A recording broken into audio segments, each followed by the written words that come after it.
Ladies and gentlemen, welcome back to the TIJ International Forum on the Rule of Law and Sustainable Development on Innovation and Technology for Justice. Now it is time to begin our second panel on improving equality and justice through innovation and technology, which will be joined by the following experts and faculty members from the IGLP network. Professor Helena Alviar from Harvard Law School, Associate Professor Vasuki Nesiah from New York University, Professor Kerry Riddick from University of Toronto, Dr. Sita Sumrit from ASEAN Secretariat, Kun Punnamas Vitchitkulwongsa, former CEO of Ascend Money, Professor Lucie White from Harvard Law School, and Professor David Kennedy from the IGLP, who will be the moderator for this session. Please join me in welcoming all of the experts and faculty members onto the stage.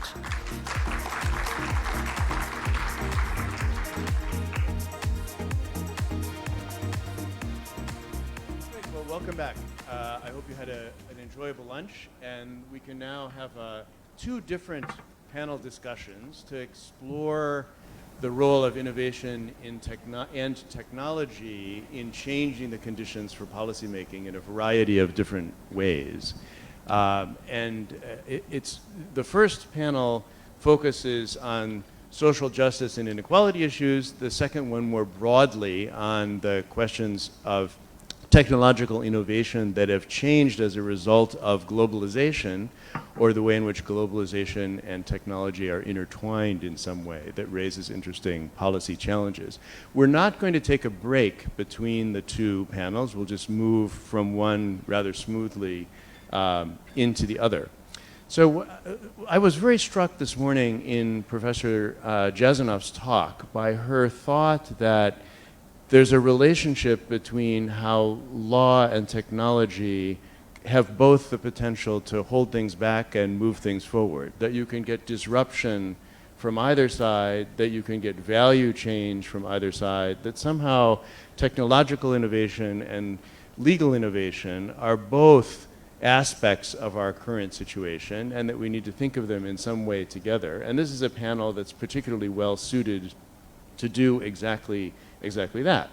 So I'm not going to introduce them in great detail because they have bios, all of them in the program, and you can take a look and find out who they are in some detail, but ask each person to say who they are, and we're going to go in alphabetical order, starting with Helena Alviar at the other end, and then give an opening reflection on this question of the role of technological change in shifting the terrain for thinking about inequality and social justice in the context with which they're most familiar.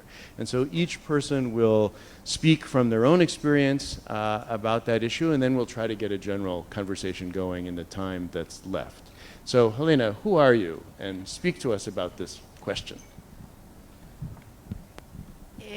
Good afternoon, everybody. My name is Helena Alviar, and I am a law professor from Bogota, Colombia. This is my first time here, and it's been such a pleasure, and it's an honor to be part of this panel with people I admire deeply.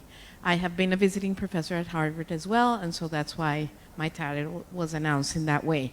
I'm going to talk about, my research is generally about social policy in the Latin American context. And I have looked at social and economic rights, but also specifically, and that's what I'm going to talk a little bit briefly now, about conditional cash transfers. In this short presentation, what I'm going to do first is I'm going to describe, most of you know what conditional cash transfers are. They're a program intended at giving aid to families who are in poverty, and it is the financial aid, it's given in cash, that's why the name is conditional cash transfer, is given to the mother of the family. It is promoted as a women's empowerment program, and cash is provided after women have proved that their children have been going to school, that they're gaining weight, that they're up to date in their vaccines. I know that this is a program that has been replicated in many places of the world. In order to get the cash transfer, a big critique of the program was that they had to spend long times in line taking the documents that proved that the vaccines were up to date, that their children were going to school, et cetera, et cetera. And they also had to spend a lot of time going to different courses that improved their cooking skills, home hygiene, that type of thing. Through technology, they created an app that mothers now can download on their phone. And through that app, they can do a range of things. They can upload pictures of the vaccine identification, the fact that they took their kids to the doctor. They can check if the money has been transferred, and so they spend less time going to the bank. And, you know, which was a big critique of the program. Now, the point that I want to make is that even though this technological advancement was very important in terms of one of the very big critiques that the program had, it actually doesn't take into account a very important fact about how social policy is empowering women or not in the Latin American context. Because, and I've written about this extensively, since the 1950s, women have been linked, social policy for women has been linked to them as care providers, but not necessarily as workers or not necessarily in many other dimensions of their being. So the program, despite the technological advancement that has improved it, doesn't tackle the important question about how is it that we're going to empower women differently and not only as care providers and caregivers. So that would be my first. Great, Helena. Thank you so much. Vasuki, who are you and what do you think about this? Great. Thank you, David, and thank you to TIJ for convening us. My name is Vasuki Nesiah, and I teach at New York University. I teach in the area of human rights and international law. And I guess what I want to say is I just want to make some brief remarks about perhaps thinking about how technology and social justice are often spoken about within the human rights field.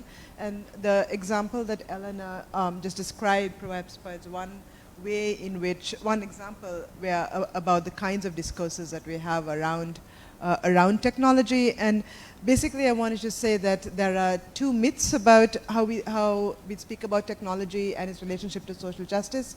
Either it's the problem that is the source of all our problems around inequality and social justice, or that it's the solution, that it is a source of all the ways in which to address problems of inequality and social injustice. So on the one hand, technology is blamed, for instance, for automating work and producing simultaneously both overwork and the displacement of workers. On the one hand, facilitating notions of workplace productivity that intensify the pace and quantum of work expected from workers, new models of enslavement to the machine, and new ways to monitor and control labor. And on the other hand, of machines replacing humans and making human labor obsolete and catalyzing a real crisis in the disappearance of work. Moreover, this problem also has vast distributive inequities in their impact, and one can see the differential impact on highly educated, skilled labor forces and the exacerbation of structural economic vulnerability on those confined to low-skill work and made more disposable and replaceable by machines. Technology is also blamed, for instance, for overproduction and waste, that the intensification of production requires the creation of sort of this mad, relentless drive towards overconsumption because you need to invent demand to meet oversupply, that those who subscribe to the notion that technology is the root of all problems speak to this sort of dystopian world of machines overtaking humans, of technology run amok, where we are increasingly alienated from social connections and have our primary relationship to goods rather than people, defining ourselves by what we consume rather than our social relations, In India, for instance, there's this whole notion that citizenship itself has been reinvented to think of people as consumers, not as political subjects.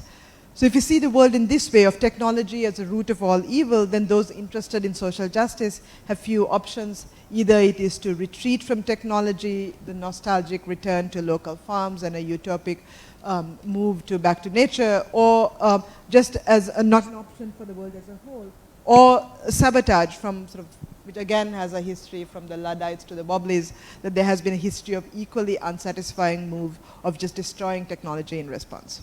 The other myth, I think equally unhelpful, is of technology as a solution to everything, to all our concerns about human rights, of social injustice, of inequality. And here the argument we are given is that technology has some independent drive, it's a locus of progress, of modernity, of the future, and the project should be one of inclusion. The progressive solutions is to harness technology for social mobility, to automate jobs that no one wanted, and then get technology into the hands of the most remote farmer, the most remote midwife, the small shop owner, to link them up to the market, to adapt to new technologies and get essentially an app for social justice. The drive is greater and greater inclusion into the world order as we know it, making it more and more costly to de-link from any aspect of capital's architecture of the world. Increasingly, the pervasive presence of high technology in our everyday becomes both a signal of social mobility and a path to that mobility. Thus here, social justice interventions are directed towards helping folks adapt to technology and making technology less costly to use and more costly to refuse. Thus even social justice advocates speak about inclusion rather than change, adapting rather than subverting. Against that backdrop, we see technology as neither demon nor savior, but itself both an arena of struggle, and the main challenge is to think about how we make decisions about technology. So let me close by just taking a little bit about how these myths persist, even when we think about human rights struggle, where there are two technologies often spoken of either as a solution or the problem. So from the Arab Spring to Black Lives Matter, we have seen many commentators credit social media for providing the avenue for social organizing across vast distances, reaching many thousands of people in a short amount of time, and spreading word about meetings and demonstrations. Technology is credited as a medium through which injustice is exposed, information shared, and political outrage provoked. And on the other hand, technology, and in particular social media, are also seen as an arena of danger where there are more and more ways where authoritarian governments can monitor and control dissident sentiment and dissident organizing, and the online highway is either privatized or under threat of increasing policing, eroding the online public sphere. That's the very thing, the thing I want to end on is that we need to move beyond these myths and focus instead on the decisions we make at every point in the ways in which we mobilize technology in social justice struggles, its rewards as well as its pitfalls, what it opens up as well as what it forecloses. So let me end there and pass it on to. So that's really terrific. So before I move on to Kerry, just if we can think, imagine we're thinking creatively about these two problems. Can you think of an example of ways in which you could harness technology in the direction of either thinking about women's empowerment differently? So let's take the cash transfers thing and say, well, let's imagine we wanted to empower women not conditioned on their particular role in the home, but had a broader range of ways in which that might happen. Is there a technological component to thinking that way?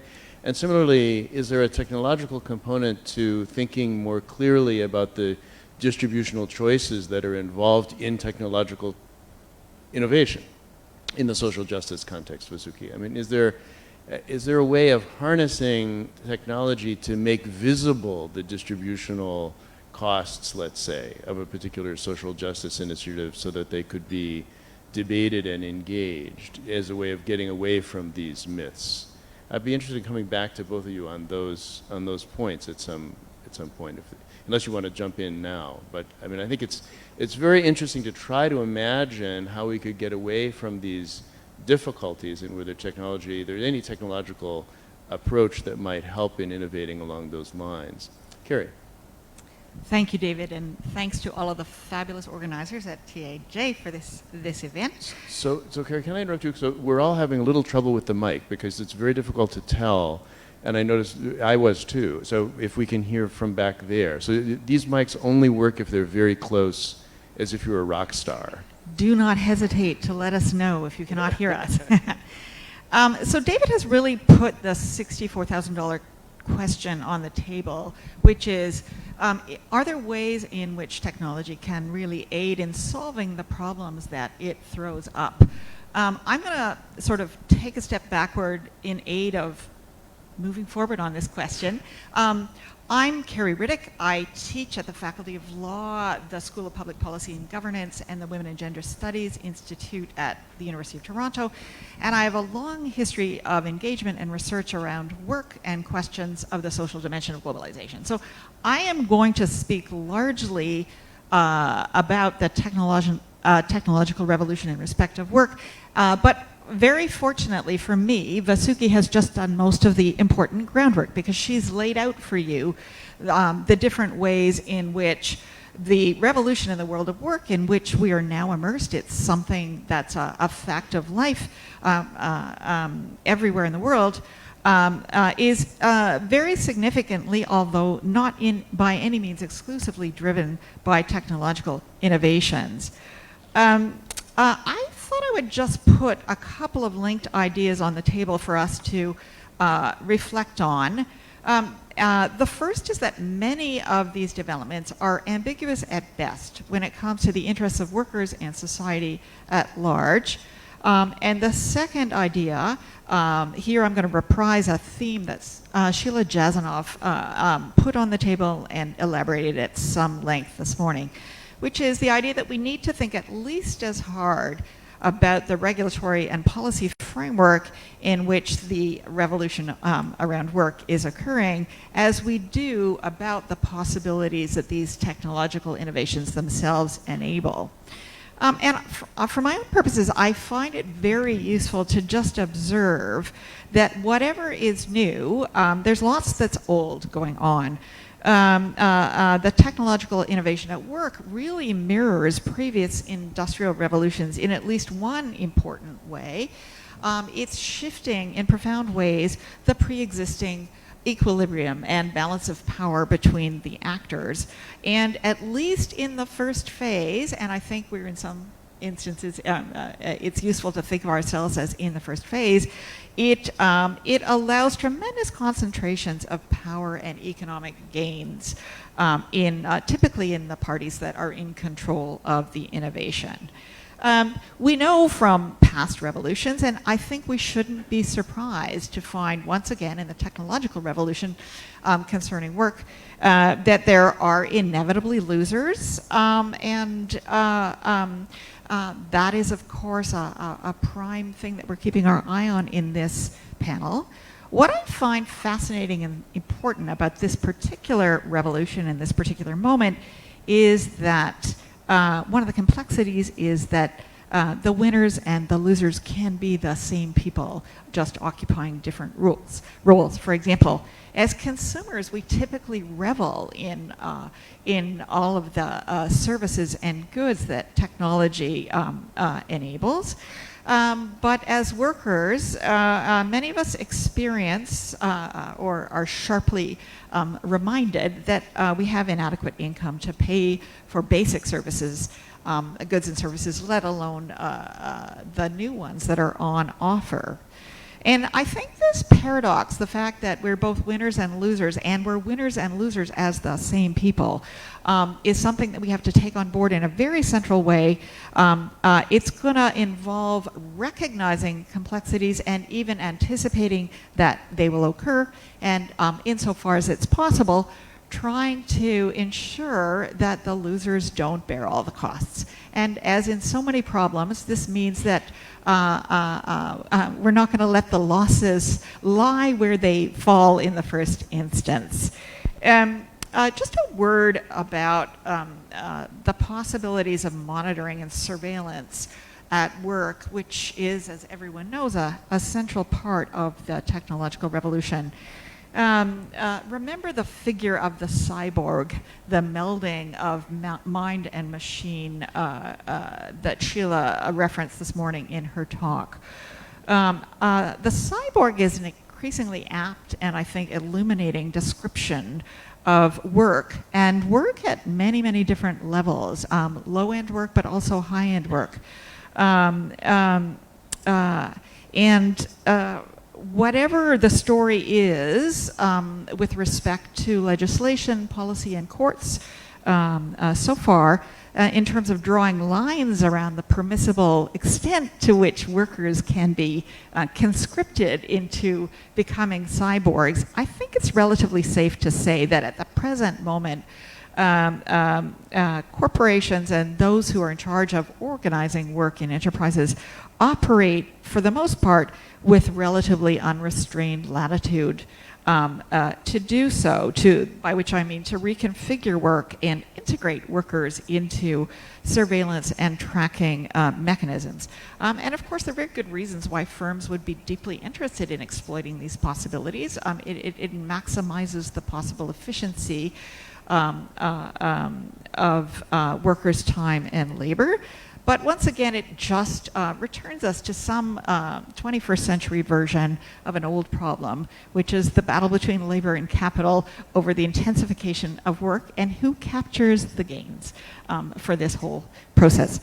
At the present moment, even high-end workers, it turns out, may have very little control over the extent to which their work practices are subtly and powerfully shifted by some decision of the firm to engage, to adopt a new program for tracking time and effort. And so I think that we're faced with a few basic questions. One, well, it's all about managing in a world of ambiguous effects. We need to ask not only how much workers' time and effort should be instrumentalized and integrated in these ways, but whether in some instances we want to permit or enable it at all. And I think at the regulatory and policy level, the challenge is to find new ways of enabling collective action among workers, many of whom may be quite dispersed and isolated. Because, to reiterate what I said at the beginning, the technological revolution is doing something that should be very familiar. It's recalibrating the balance of power among social actors, and one of the fundamental tasks of law and policy is to look with as clear and analytic an eye as possible on this process and to figure out what to do about it. Thanks very much, Kerry. So I mean, I take your point. As in past moments, technological change concentrates power or redistributes power in some way, and very often concentrates power in the hands of those who control the technology because they've invented the technology in order for it to do that, in order to disperse work, to concentrate and intensify what work means and so on. There's another aspect of technology in the future of work, and I'd just be interested in your thoughts about it, maybe when we get the chance for a conversation, and that's the idea that, and Vasuki mentioned this, that we won't have work anymore, so we won't have this problem, because everything will be done by a robot, and there won't be any more work. And that, whenever I hear that argument, I'm always reminded of what I learned about what women do in families, which is that they're also working. And that there's also an informal sector in which people are in fact engaged in productive activities, especially in economies where the informal sector might be quite large. Eliminating the possibilities of formal employment doesn't, through technology or concentrating the number and intensity of discipline of people in the formal economy, or pushing people into the informal economy, doesn't mean they're going to stop working. They're going to be doing something. So is there some way of thinking about the role of technology in the workers who have been shifted, not out of work, but into these other spaces that we may not define as work, that we think of as informal or familial, or in one or another way not remunerative? And is there a way of thinking about a technological approach to the policy challenges in that domain? I don't know if you want to take that now or wait and come back later, whichever. So let me reflect for a minute and maybe try and come back to this later about the possible technological solutions. But I do think it's worth highlighting that one of the big consequences is a massive light bulb going off, thinking, what do we do about all these displaced people? But it's catalyzing a much broader conversation about what constitutes valuable activity. And that means thinking again about unpaid work as well as paid work, figuring out whether part of the future of work and part of the future of managing technology is finding ways to value community work, family work, volunteer activities, because in some senses we'll have all kinds of people engaged in doing this. And there have been previous moments, the feminization of work, for example, when these questions have been on the table. But I think the fact that this is a phenomenon that's affecting everybody across the board is going to give new energy to those conversations. And on the question of informality, here's the sharp end of that insight for me. There's no question that if we don't manage the coming disjuncture between work and economic security, one very likely consequence is a real recalibration of the number of people who are engaged in informal and illegal activities. So it's a real policy challenge to think about how we manage this, because that's an almost inevitable consequence. And if there's social benefits, how to de-link them from formal work Exactly. and connect them to, in one or another way, to these other forms of activity. That Exactly. Are going For on. most of the 20th century and in the last industrial revolution, engagement in paid work was the platform through which the majority of social benefits were delivered. If that's changing, then we have to think completely in new ways about the modes of delivery of economic security. Great. Sita, please join us and introduce yourself and give us your perspective. Good afternoon, everyone. I think this works well. First of all, I would like to thank. You really need the rock star, you know. Okay. Love this the is mic. better. I Okay, love so, the mic. Thank you for having me here as the IGLP, the first one alumni actually. So my name is Sita, and currently I am the head of Poverty Eradication and Gender Division of the ASEAN Secretariat based in Jakarta.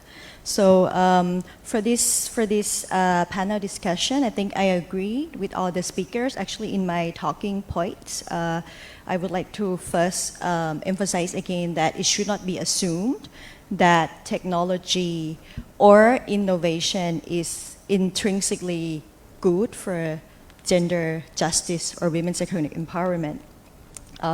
It needs a lot of conceptualization, design, interventions to make it beneficial to any kind of justice, whether it's economic justice, social justice, or justice in a very strict legal sense.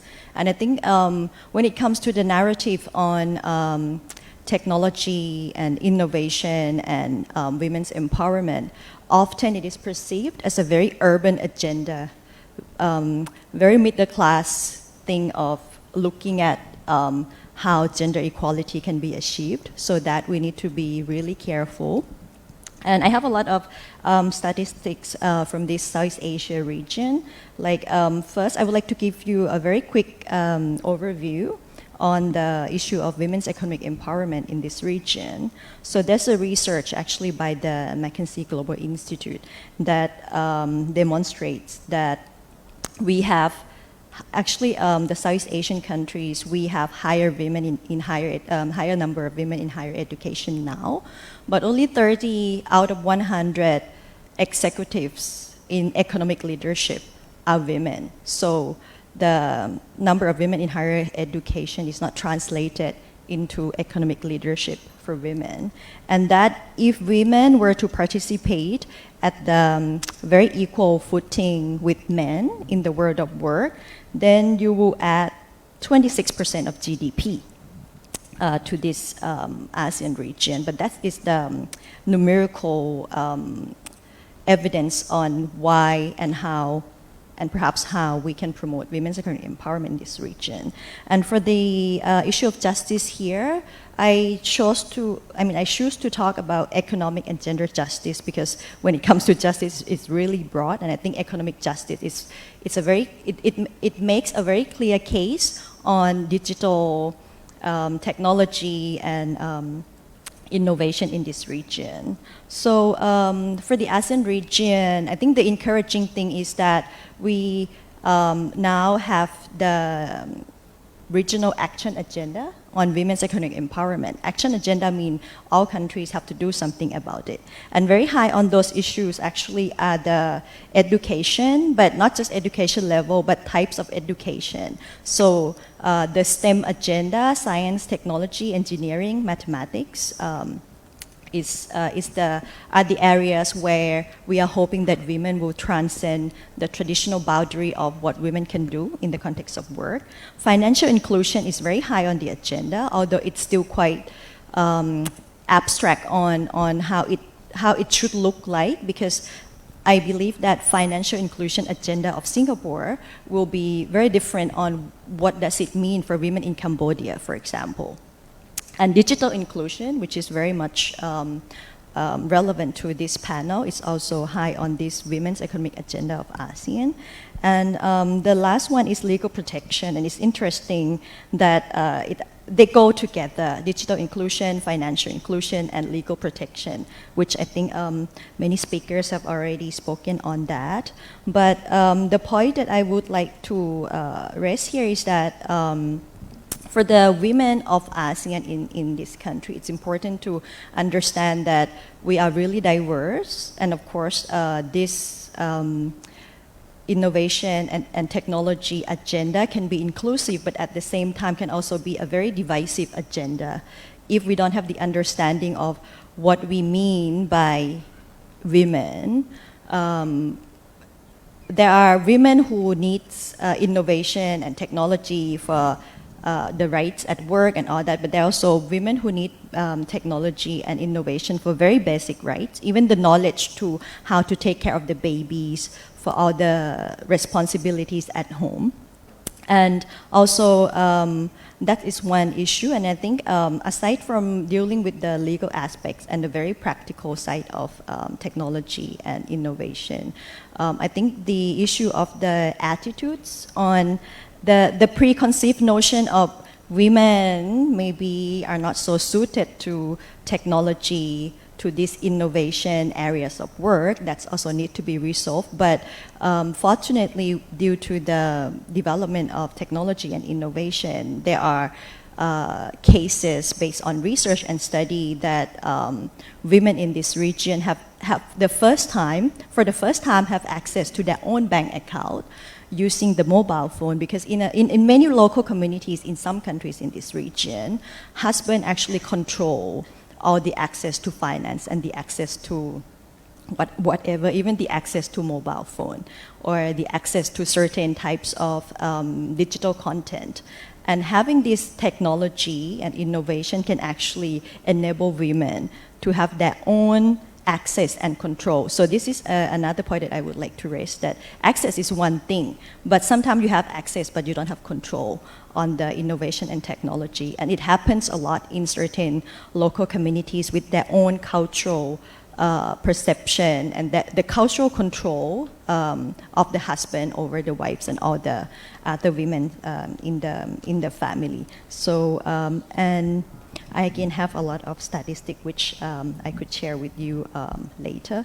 But I think just to come to the very last point, also the issue of innovation and technology, aside from the practicality of it, I think we need to understand that for women and the equality, for equality and gender justice, we need more of the representations of women in the tech sector, innovation sector.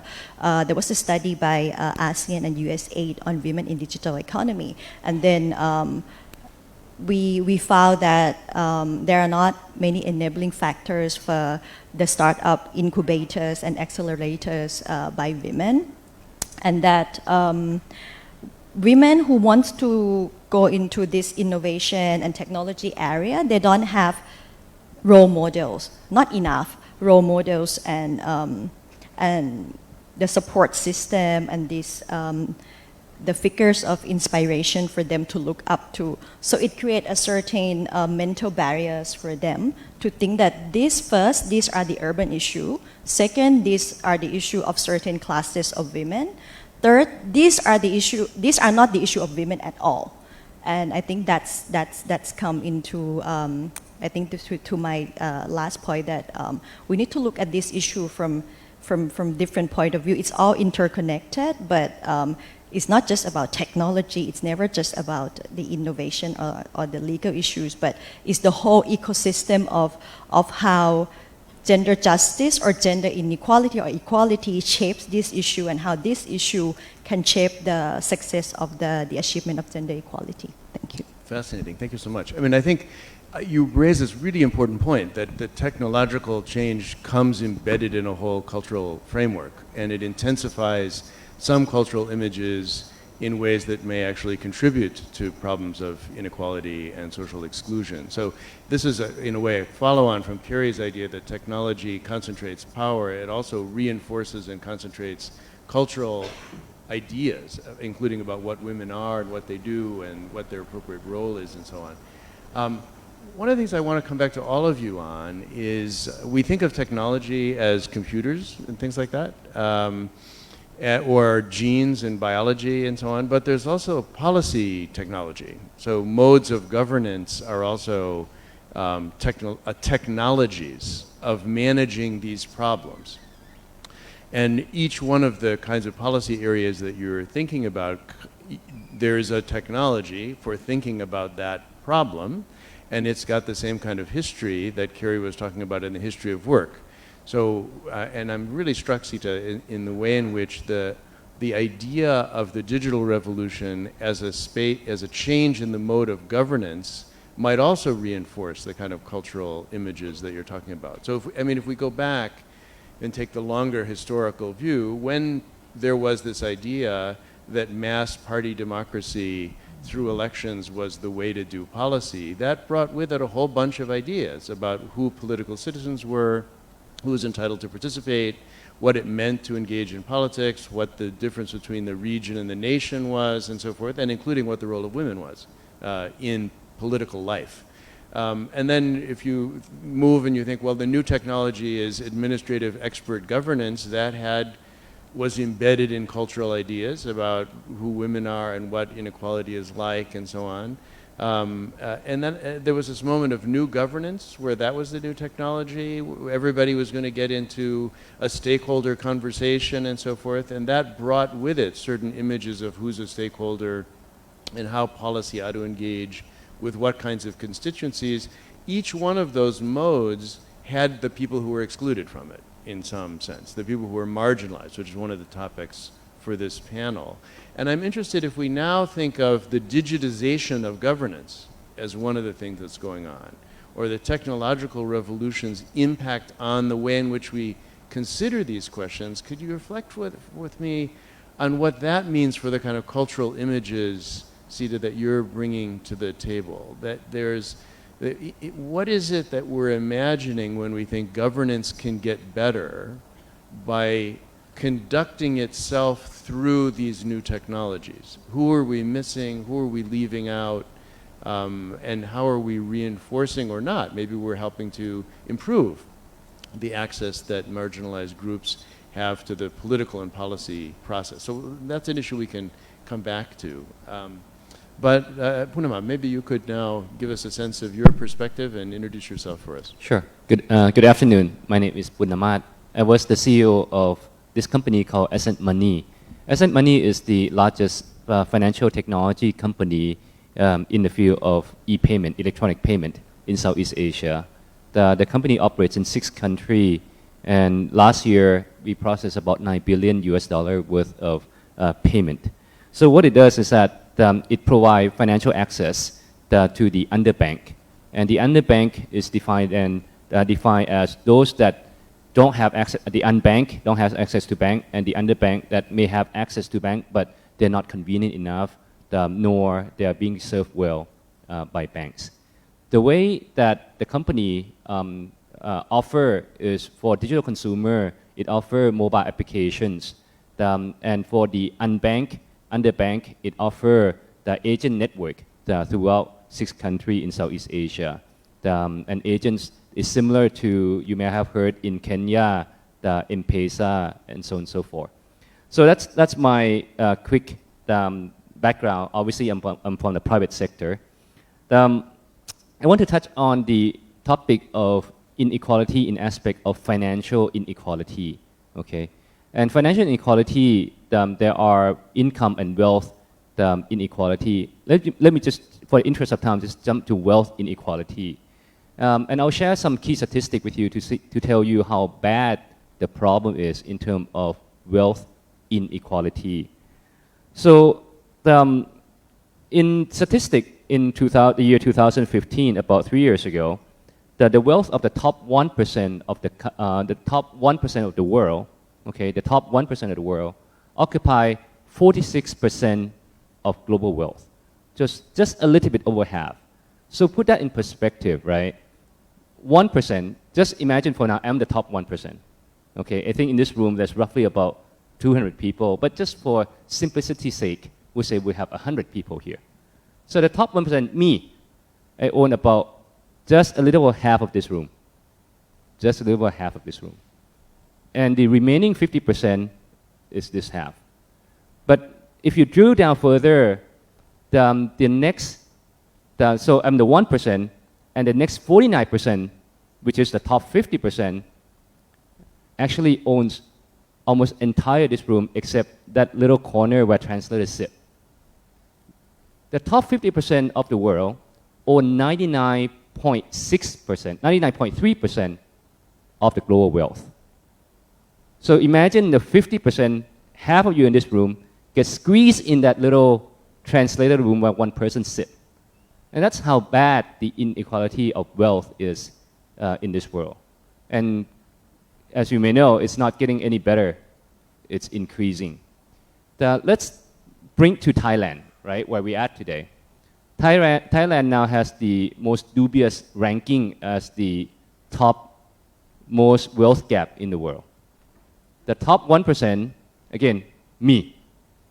I own 67% of this room.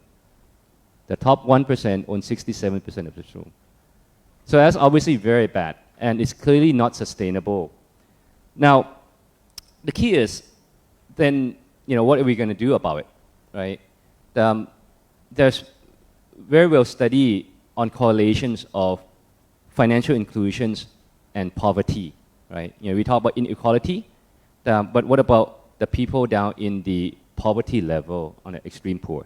Some may argue that inequality itself may not be a bad thing as long as most people live above certain level of standard of living. And let's look at the bad ones. Let's look at the extreme one, extreme poverty. So in the past, if I recall correctly, about 30-some odd years, the world have done tremendously well in terms of lifting people out from extreme poverty. Approximately about 700-some odd millions people have gone out or got lifted out from extreme poverty in the past 30 years. And the large contributions of that come from China. China alone contribute about 300 million people out from poverty within one human generation. How did they do it? Right? Obviously, it's a combination of things. It's about market reform. It's about stable and functioning government. And yes, a part of it is about financial inclusion. And on this topic, I do have first-hand experience with it because my previous company was invested by this company called Ant Financial. Ant Financial, you may know them, or people may know them as Alipay, which is the largest fintech company on earth. And they have over 500 million Chinese active users on a monthly basis. So that's about 40 to 45% of Chinese populations. Ant Financial or Alipay is a great example, yes, in the context of China, but a lot of it can also be replicated in a different variations in other parts of the world as well. Where for the first time, people, especially those that have been excluded from banks or formal institutions, have access to financial services, starting from a very basic payment, right? With access to payment, and there are quite a few studies, and you may have read many of them, on the topic of something along the line that it's expensive to be poor. And of course it is expensive to be poor, right? For those of us who are not poor, we don't pay any, or for most of us, we don't pay any fee when we do payment. We use mobile banking, internet banking. But for those that are poor, not only they have to commute long, sometimes take off days, hours from work, but they also have to pay fee when they go do payment. So Ant Financial Alipay offer services, payment services at super convenient, instant readily, at no cost, free, to massive amount of people in China. Along with that, then it comes data. And those data are the beginning step of creating credit, history, or behavior determinant to extend credit to the lower poor, right? And with credit, it's give life opportunities. And then for those that have climbed up the income and therefore wealth ladder, they can have access to micro saving, micro investment, right? As a result, Ant Financial Alipay became, within 3 years, became the largest money market fund in the world, outstripped JP Morgan, that has built business for 40, 50 years on money market fund, because it gives access to single individual, the Chinese, even 10 renminbi, they can start investing. And as you may know, once you start invest, then your wealth will grow, right? And along with that came micro insurance and other financial related product. So this example is, I think, is a great example. And as mentioned, it can be applied in other countries in different variety. For example, you may need agent network to convert cash into digital and other means. So let me conclude. I'm super optimistic how technology and innovations are improving standard of living for the world citizen, and potentially can help, certainly have helped, and potentially can wipe out extreme poverty in the world. Thank you. Thank you very much. So let me ask you about, so that's, and I'm optimistic too. I'm an optimistic guy. But I'm wondering about the kinds of policy challenges that go with those innovations. So in earlier moments of banking expansion and the expansion of financial services, the policy challenges were first prudential, about the stability of the organizations in which people were doing their banking, as well as the stability of the society if they got too big. Consumer protection issues about the knowledge that people had about what it was that they were getting themselves into. And then a whole surrounding set of regulatory issues that went with so bankruptcy most prominently to generate a set of responses to the problem of debt as it accompanied expansion in the possibilities of credit. And one of the things that's interesting about the moment of financial inclusion where the technology, and M-Pesa is a really good example of this, where the technological innovation of a phone and a few new products makes it possible for many more people to participate in something called financial services. But it's financial services with a really kind of sometimes spun off from the kind of regulatory protections that went into creating prudential consumer protection, bankruptcy, controls against debt bondage, and so on and so forth. And one can then, I mean, obviously when it goes wrong, you find people in the informal market who find themselves harnessed into a kind of debt bondage situation for consumption smoothing that may not be what we wanted in the first place. So the question is, how can we harness technology optimistically to make those regulatory challenges and political challenges easier to grapple with? That's a question I want to come back to you with when we have a chance. Great. I'm Lucie White, and I work on issues of poverty on the ground. And I've worked in West Africa and the United States. I work from a human rights perspective, and therefore I've worked on healthcare quite extensively. And that's really what I want to talk about today. The bottom line of what I want to say is that you can't really evaluate or even map technology, whether it's granular or whether it's big, without first taking account of what the institutional landscape in which the technology is intervening might be, both from the perspective of its history and its legal formation. And you can see that dramatically in the context of law. I want to start by just saying that if I were poor in the United States, I would have either no health care or horrible health care. Yet, if I'm poor in Thailand, I would have among the very best health care in the world, the very best primary health care in the world.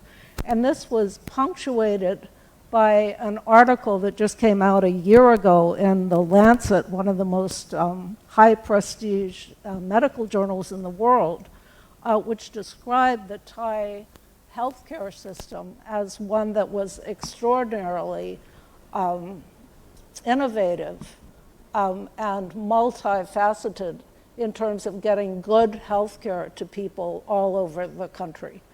That healthcare system didn't just drop from the sky by any means. It came out of a long history of collaboration between actually international, national, regional, and local actors who were working together collaboratively to really put together a healthcare system that was really structured in complex ways through law. And this, well, I mean, just to echo David, it was very much a technology, but it didn't have anything to do with high-tech computers or whatnot. It was a system that was put together to deliver healthcare, particularly on the ground. That system had several features, among them ranging from high-level commitment to human rights values to shifting care from the tertiary to the primary level, to incentivizing doctors to go into rural areas, to making temples and other cultural sites anchors for the delivery of health care, to mobilizing community health workers to go out into rural areas, and to educating people to be able to be more proactive in helping with their own health care. It was and remains a platform for continuing to face the challenges of healthcare in the 21st century. However, healthcare challenges have really changed since that system was put in place in the 70s. And unlike dysentery and malaria, you now have challenges like auto accidents and tobacco addiction and cardiovascular disease, diabetes, obesity, chronic conditions, including depression, which is endemic, particularly in impoverished areas. So today what you have is real pressure on this system and a question about whether this foundation is going to be adequate or even usable to meet those challenges, and that's what the Lancet article ended up with. What's happening in that context is you're having a lot of you're having a lot of quick fix, high profit venture capitalists coming in with supposed interventions that are technological, and they usually have to do with using smartphones in one way or another, ranging from using smartphones to have distant doctors diagnose conditions through face-to-face interactions on the smartphone, even though there may be nothing in the community to provide care once the condition's been diagnosed, to having podcasts coach people about how to have better lifestyles in the context of diabetes, even though you don't have healthy food to use to carry out those lifestyles, to having, and this is probably the most, well, all of them are significant, but to have people have interactive ways on the smartphone to go through protocols for cognitive behavioral therapy for depression, convincing them to convince themselves that they're not really depressed. This, of course, is ridiculous since all the epidemiological literature shows that depression is overwhelmingly correlated with poverty.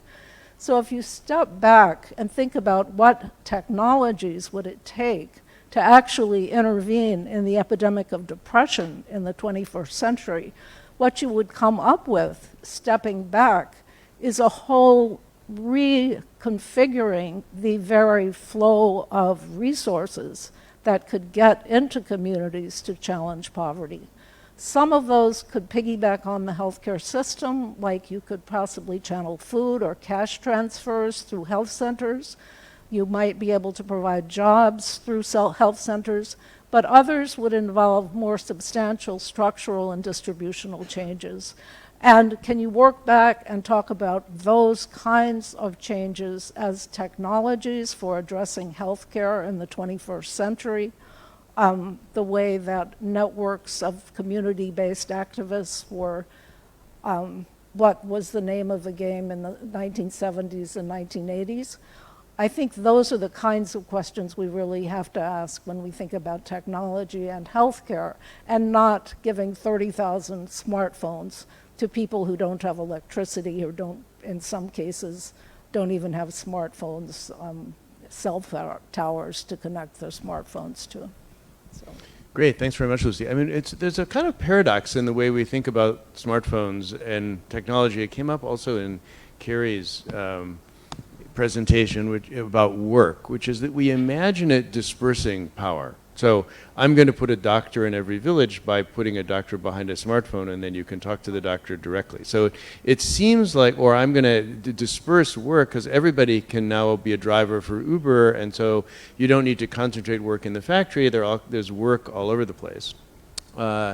And I think what both of you are pointing out to is a paradox that we might be able to think in policy terms about, which is that there's also a correlative concentration. So if all the doctors are in the center talking to their smartphone, then the commitment to local modes of engagement with the population and local knowledge about something beyond what you can see on a smartphone, a Skype call, is not going to be available. And analogously, in the work context, it's the concentration of authority in Uber or in Amazon or whatever that goes along with the dispersion of the service and the proliferation of modes of access to it from an employment possibility. So maybe there's a kind of lesson here for policy, which is to attend to the other side of what the entrepreneurs are promising is going to happen as a result of their technology. If they're promising to disperse, you would ask, well, what are they concentrating?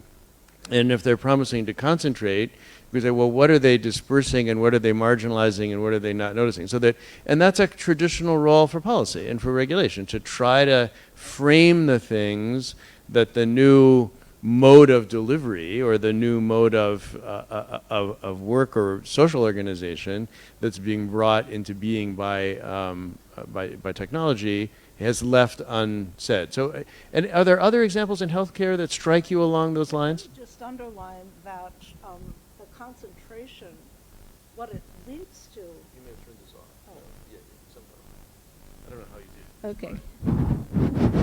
What the concentration leads to is a deflection of attention from the fact that there are no medicines, there are no clinics, there are no doctors in the periphery, and so you think you're getting to the periphery through the technology, but you're really deflecting attention from the fact that there's nothing there. Great, thank you. So, well, we have 17 minutes and 58 seconds to have a discussion and answer all these wonderful questions and so forth. And just open it up to whoever wants to jump in and contribute either on the things I brought up or things that you heard in other people's presentation that might be useful for thinking about innovation in the technologies of dealing with inequality. Helena, do you wanted to get back in. It is working, yes. So sorry.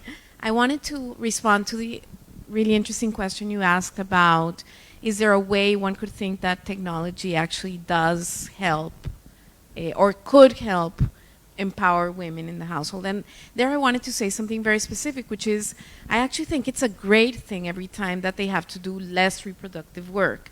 And if that is done through technology, you know, even better. When I did the research, for example, on conditional cash transfers, I went once through the process of what they have to do, and they have to stand in line for hours, and it's just 1 day a month. And so I'm actually all for liberating time of reproductive work, because in Latin America, and I think that this could be said of many other places in the world, women do much more of the care work than men do, and so that limits their possibilities for formal labor, it limits their possibilities for leisure, it limits many possibilities. So great, I want more of that. My point is actually different, which is that we have to de-link as much as we can the provision and distribution of public resources for women only based on the idea that they are caretakers, mothers, that they're the ones who are going to build the skills to cook better, have a healthier house, et cetera, et cetera. So that would be like the first answer to your question. And then the other question about the modes of governance. So I see, for example, conditional cash transfers as a very individual idea of what causes poverty, who is poor. You know, it's all about needs and demonstrated that you have needs. And in this sense, in the form of you getting an app, a smartphone that has an app in which you know, take a picture of the vaccines and you are able to check into the bank and see if they made the deposit to you, it actually fragments the idea of poverty. It's as if it's marginal, individual, and it actually loses the strength of it being more structural and understanding the underlying consequences of it. So as a mode of governance, I actually, in the form specifically of, for example, the phone app, I think it's a terrible idea. So those would be my two. And just to say that it's in the same way of what I understood others saying, Vasuki and Kerry in a way, which is that we have to politicize what we understand by technology, not just that technology, that it's an on or off thing, that it's going to be either very helpful, or that we should go back to a time where there was no technology and we were happier. Others want to jump in as well? Kerry? Sure. Let me go back to your question, which was, are there ways in which technology might mitigate some of the effects of the very problems it throws up? So jobless growth is almost certainly part of our future, as is the end of full-time employment. And so what happens, I think, is that the management of work allocation itself becomes a central task. And here is where I think technology could actually be of some critical, maybe even indispensable assistance. If you imagine dividing up a job among different people and having different people responsible for doing pieces of it, the thing that's been one of the most impenetrable barriers up to now has been the seamless sharing of information across time and space among the people who would share their work. So I think that I can imagine all kinds of ways in which technological innovations would enable really wide and innovative forms of job sharing and job recombination and flexibility, all of which we're going to desperately need. So I think we won't be able to do it without it. So it's definitely part of the solution. Two big caveats here. One would be control over this reallocation of work has to be resituated from the firms themselves. Workers and probably a broad number of other people have to have a big piece of control over how this is done. If not, then we should expect to simply intensify both the disadvantages and the correlative advantages, right? And the second The second caveat would be that the success of technological innovations in helping us manage what is almost certainly a complex problem of reallocating work is not going to stand on its own. How successful it is will depend on many other policies.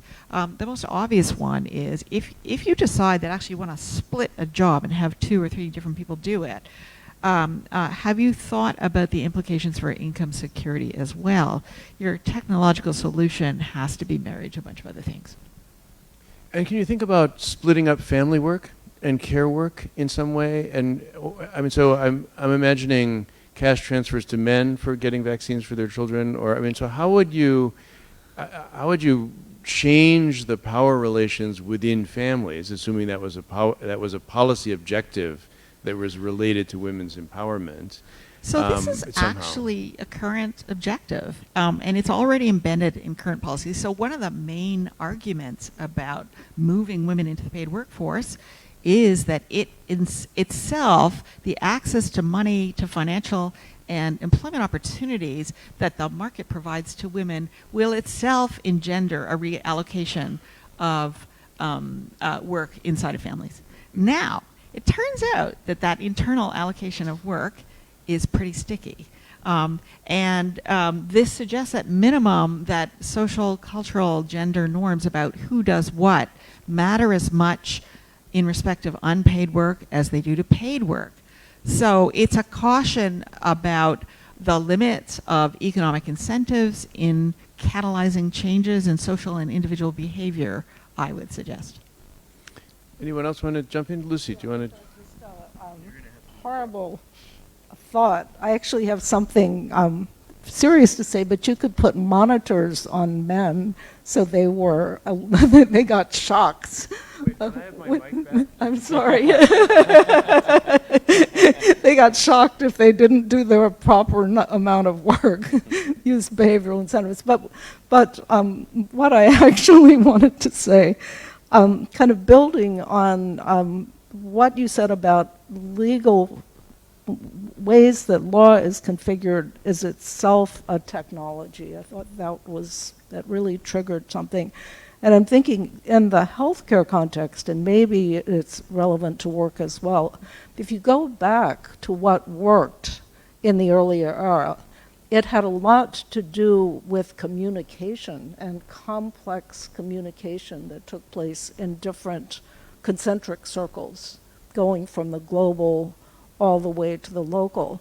And if you could take that form, which works so incredibly well in a pre-technology or what we think of as hype technology era, then maybe you could translate that into a system that you could enhance with technology through communication uses of cell phones instead of disaggregated clinical uses of cell phones. And I don't know if that would be relevant to work at all, but.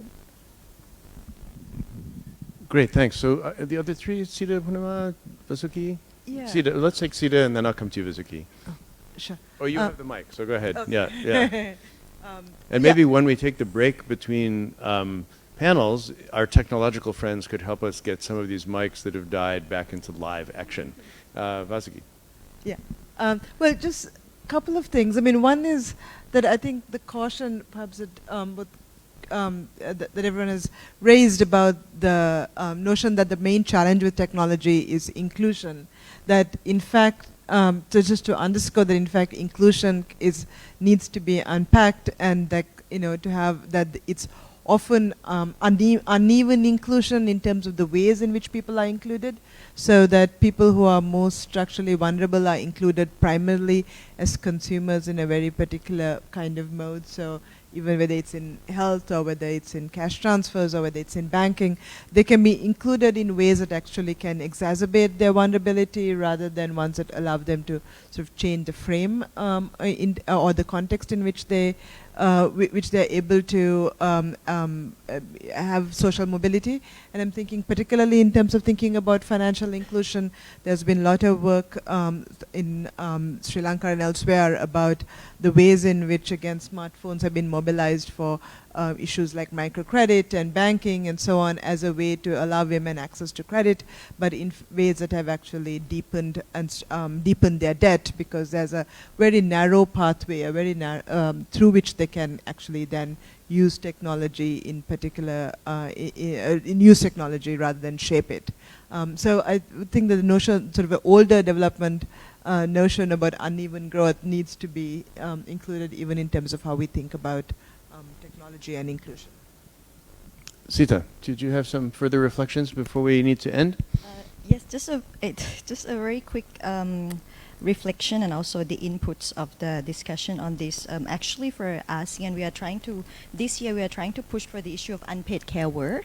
But listening from this panel, there's still this risk and danger that once we push for the issue of unpaid care work, it's going to reinforce the idea of care work is only for women. In Cambodia, for example, women spend 6 times for housework, unpaid care work compared to men. And I think would it be perhaps going forward, this policy options or the narratives on innovation and technology should be more inclusive, just like you said. The unpaid care work and the technology and innovation that we use to alleviate the burdens of women should be viewed more as the joint responsibility. So the issue of women's empowerment and innovation and technology shouldn't be for women, but also for men and women to use household as a learning space, so that you free the time for women to channel themselves into productive work, and for men to learn the areas where they may not be used to, which is the reproductive area of work. And I think if we frame it in a more inclusive way, because I mean, I'm working on the gender, so I also know that a lot of time I talk about technology and women, and where are men in this discursive policy instruction on the issue. So just the last point. I think we should end on an optimistic note. Punnamas, do you have further reflections you want to offer us before we have to close, or no, you're all set? So this has been a really fascinating conversation. I want to thank everybody for participating. I mean, what we've learned is that there are more challenges than answers in technology when it comes to social inclusion. And I'm struck with the idea that there is some kind of technological, digital, 4th generation, something's going on here that's going to change both the context and the challenges for regulation and policy.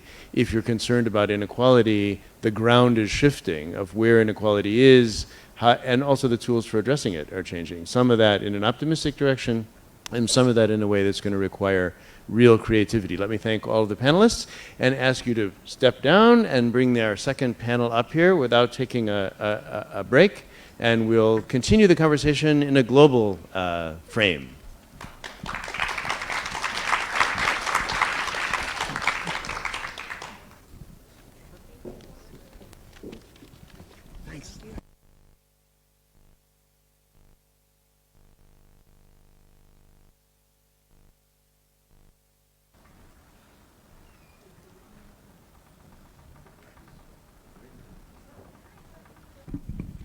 Thank you so much for your insights into the linkages between equality, justice, and innovation. That was a very eye-opening panel discussion.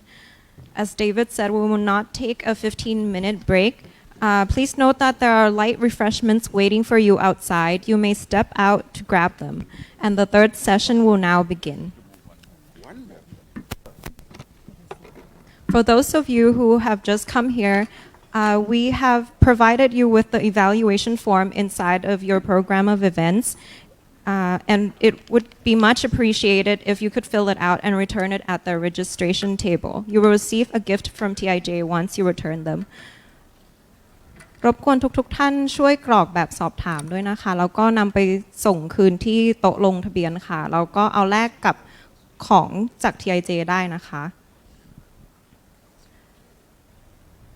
For the third panel, the topic is on using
and global policymaking in some way.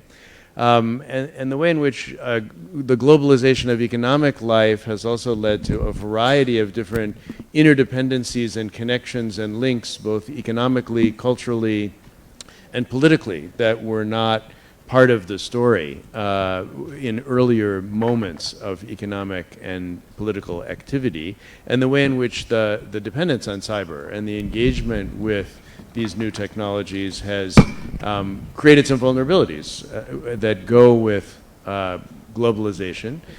Some opportunities also for people who are bad guys, and as many opportunities for criminals as there are for those trying to catch the criminals. So all of those things are on the table, and we have an interesting group of people with very different approaches to it, all of them with some global dimension to their work and some comparative dimension. We're going to not go in alphabetical order. We're going to go in the order that people are seated because a couple members of our panel need to leave a little bit early in order to catch flights, so let me thank them now. And Ben, let me start with you. Thanks. Who are you and what can you share with us?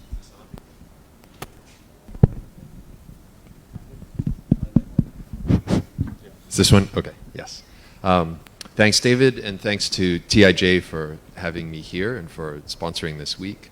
I'm Ben Hurlbut. I'm from Arizona State University. I work in the field of science and technology studies, which pays close attention to the ways in which science and technology are situated within societies, and including and engaged with all sorts of different dimensions from social life, and the context in which innovation happens up through the larger formations in policy, politics, and law.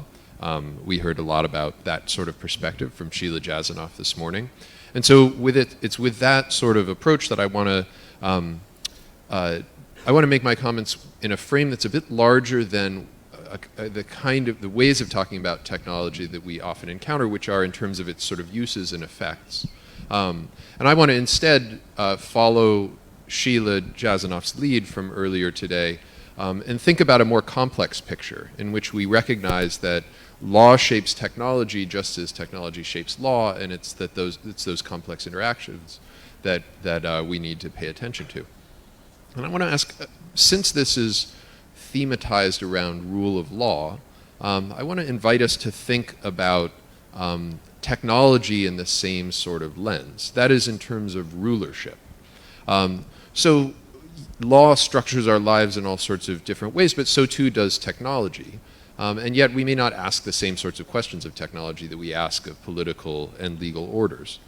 So in thinking about technology, particularly as a kind of a global presence, it's worth asking, in effect, by looking closely at technological regimes, how they rule, or who rules through them and how. So small technological changes that originate in particular locales can have large and significant effects. This is to some degree through their modes of action. Technology spread, so a sort of recently developed technology called a gene drive, when incorporated into a handful of mosquitoes, could in principle drive that species of mosquito to extinction, and thereby perturb the ecosystems of which it's part, even as perhaps a large issue of public health or global health gets addressed, like malaria.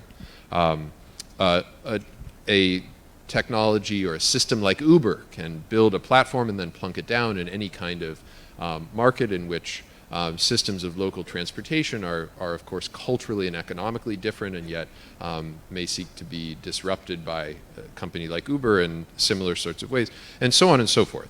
So technologies travel in ways that are worth paying attention to and have profound effects on the ways in which social orders are ruled, you might say.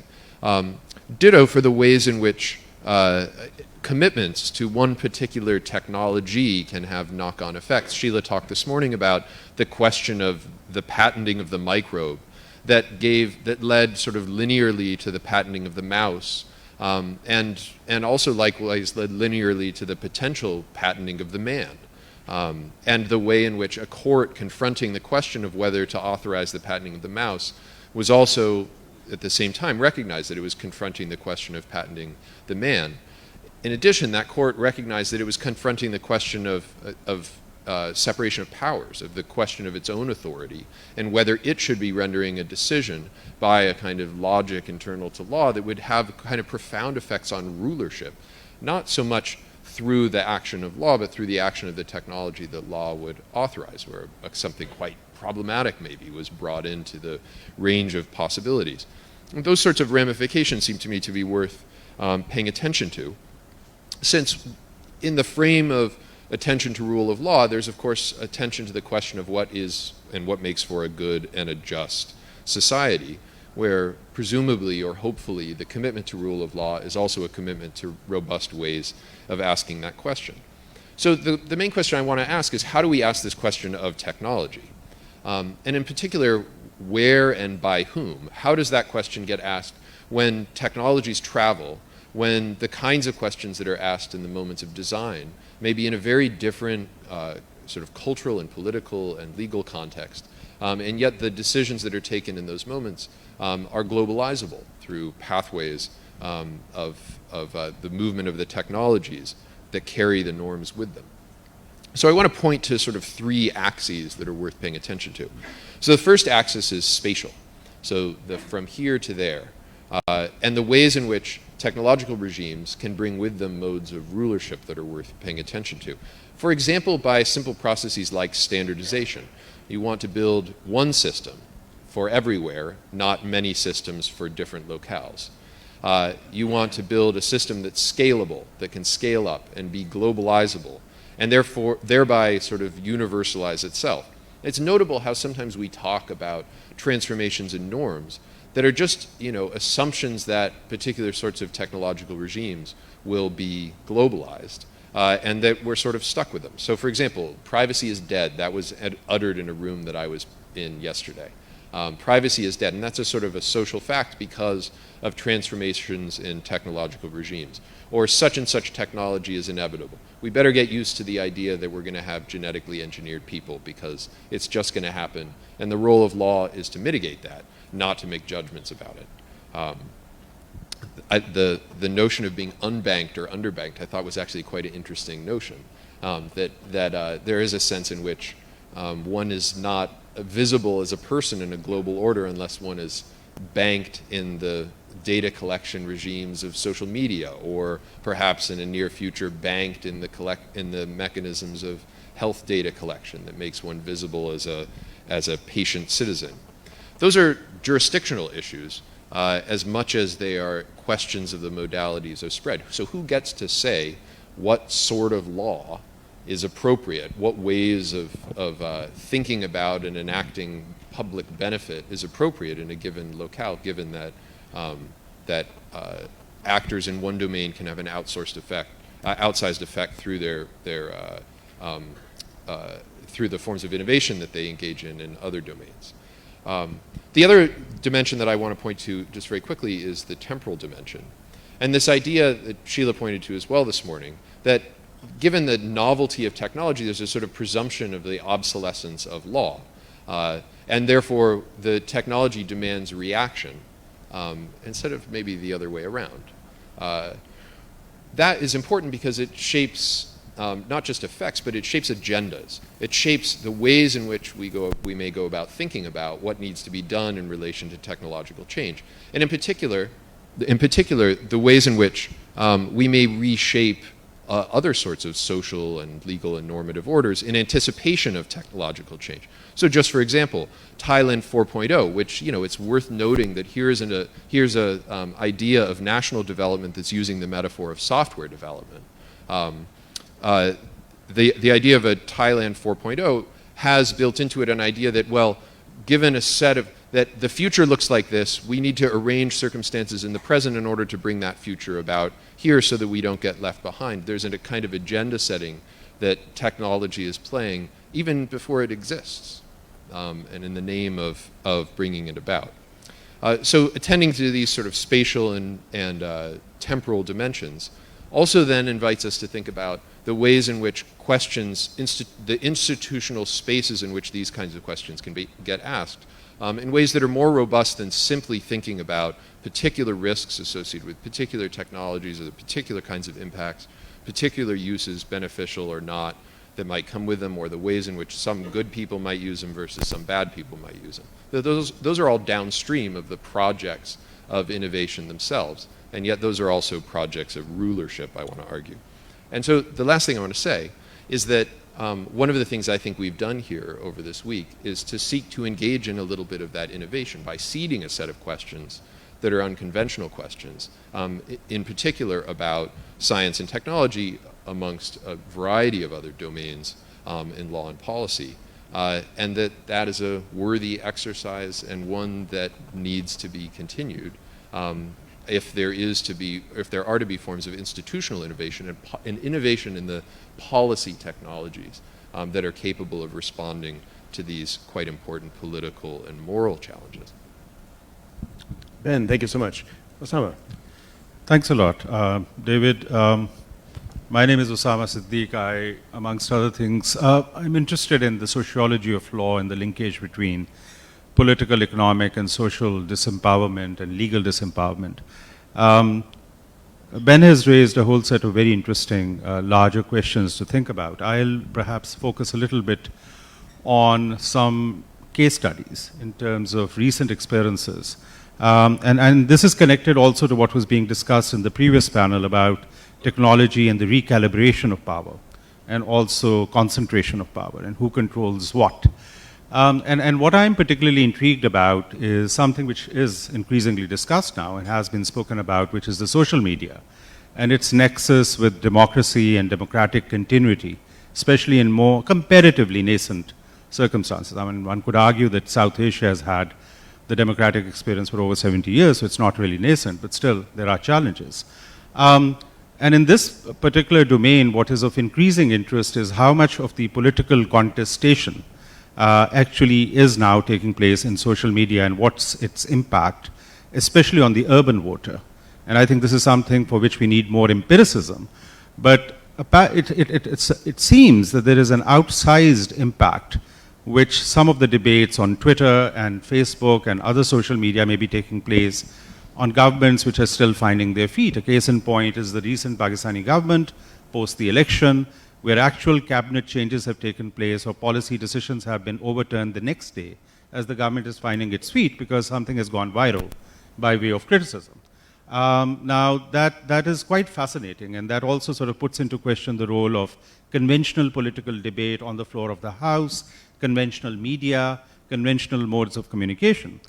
In the same milieu, while one could argue whether this is something which is shaping the direction of how democratic thinking takes place, whether the same amount of time and gravitas goes into those decisions, and politicians are becoming more impulsive or not, technology has also been a remarkably empowering tool, I would say.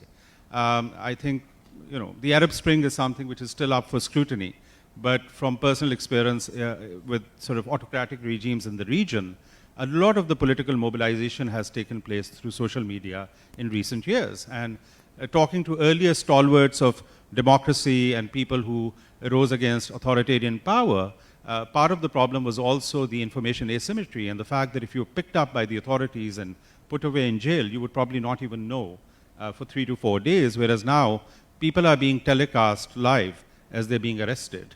And before the congregation which has gathered in the street is over, there's a write-up in New York Times.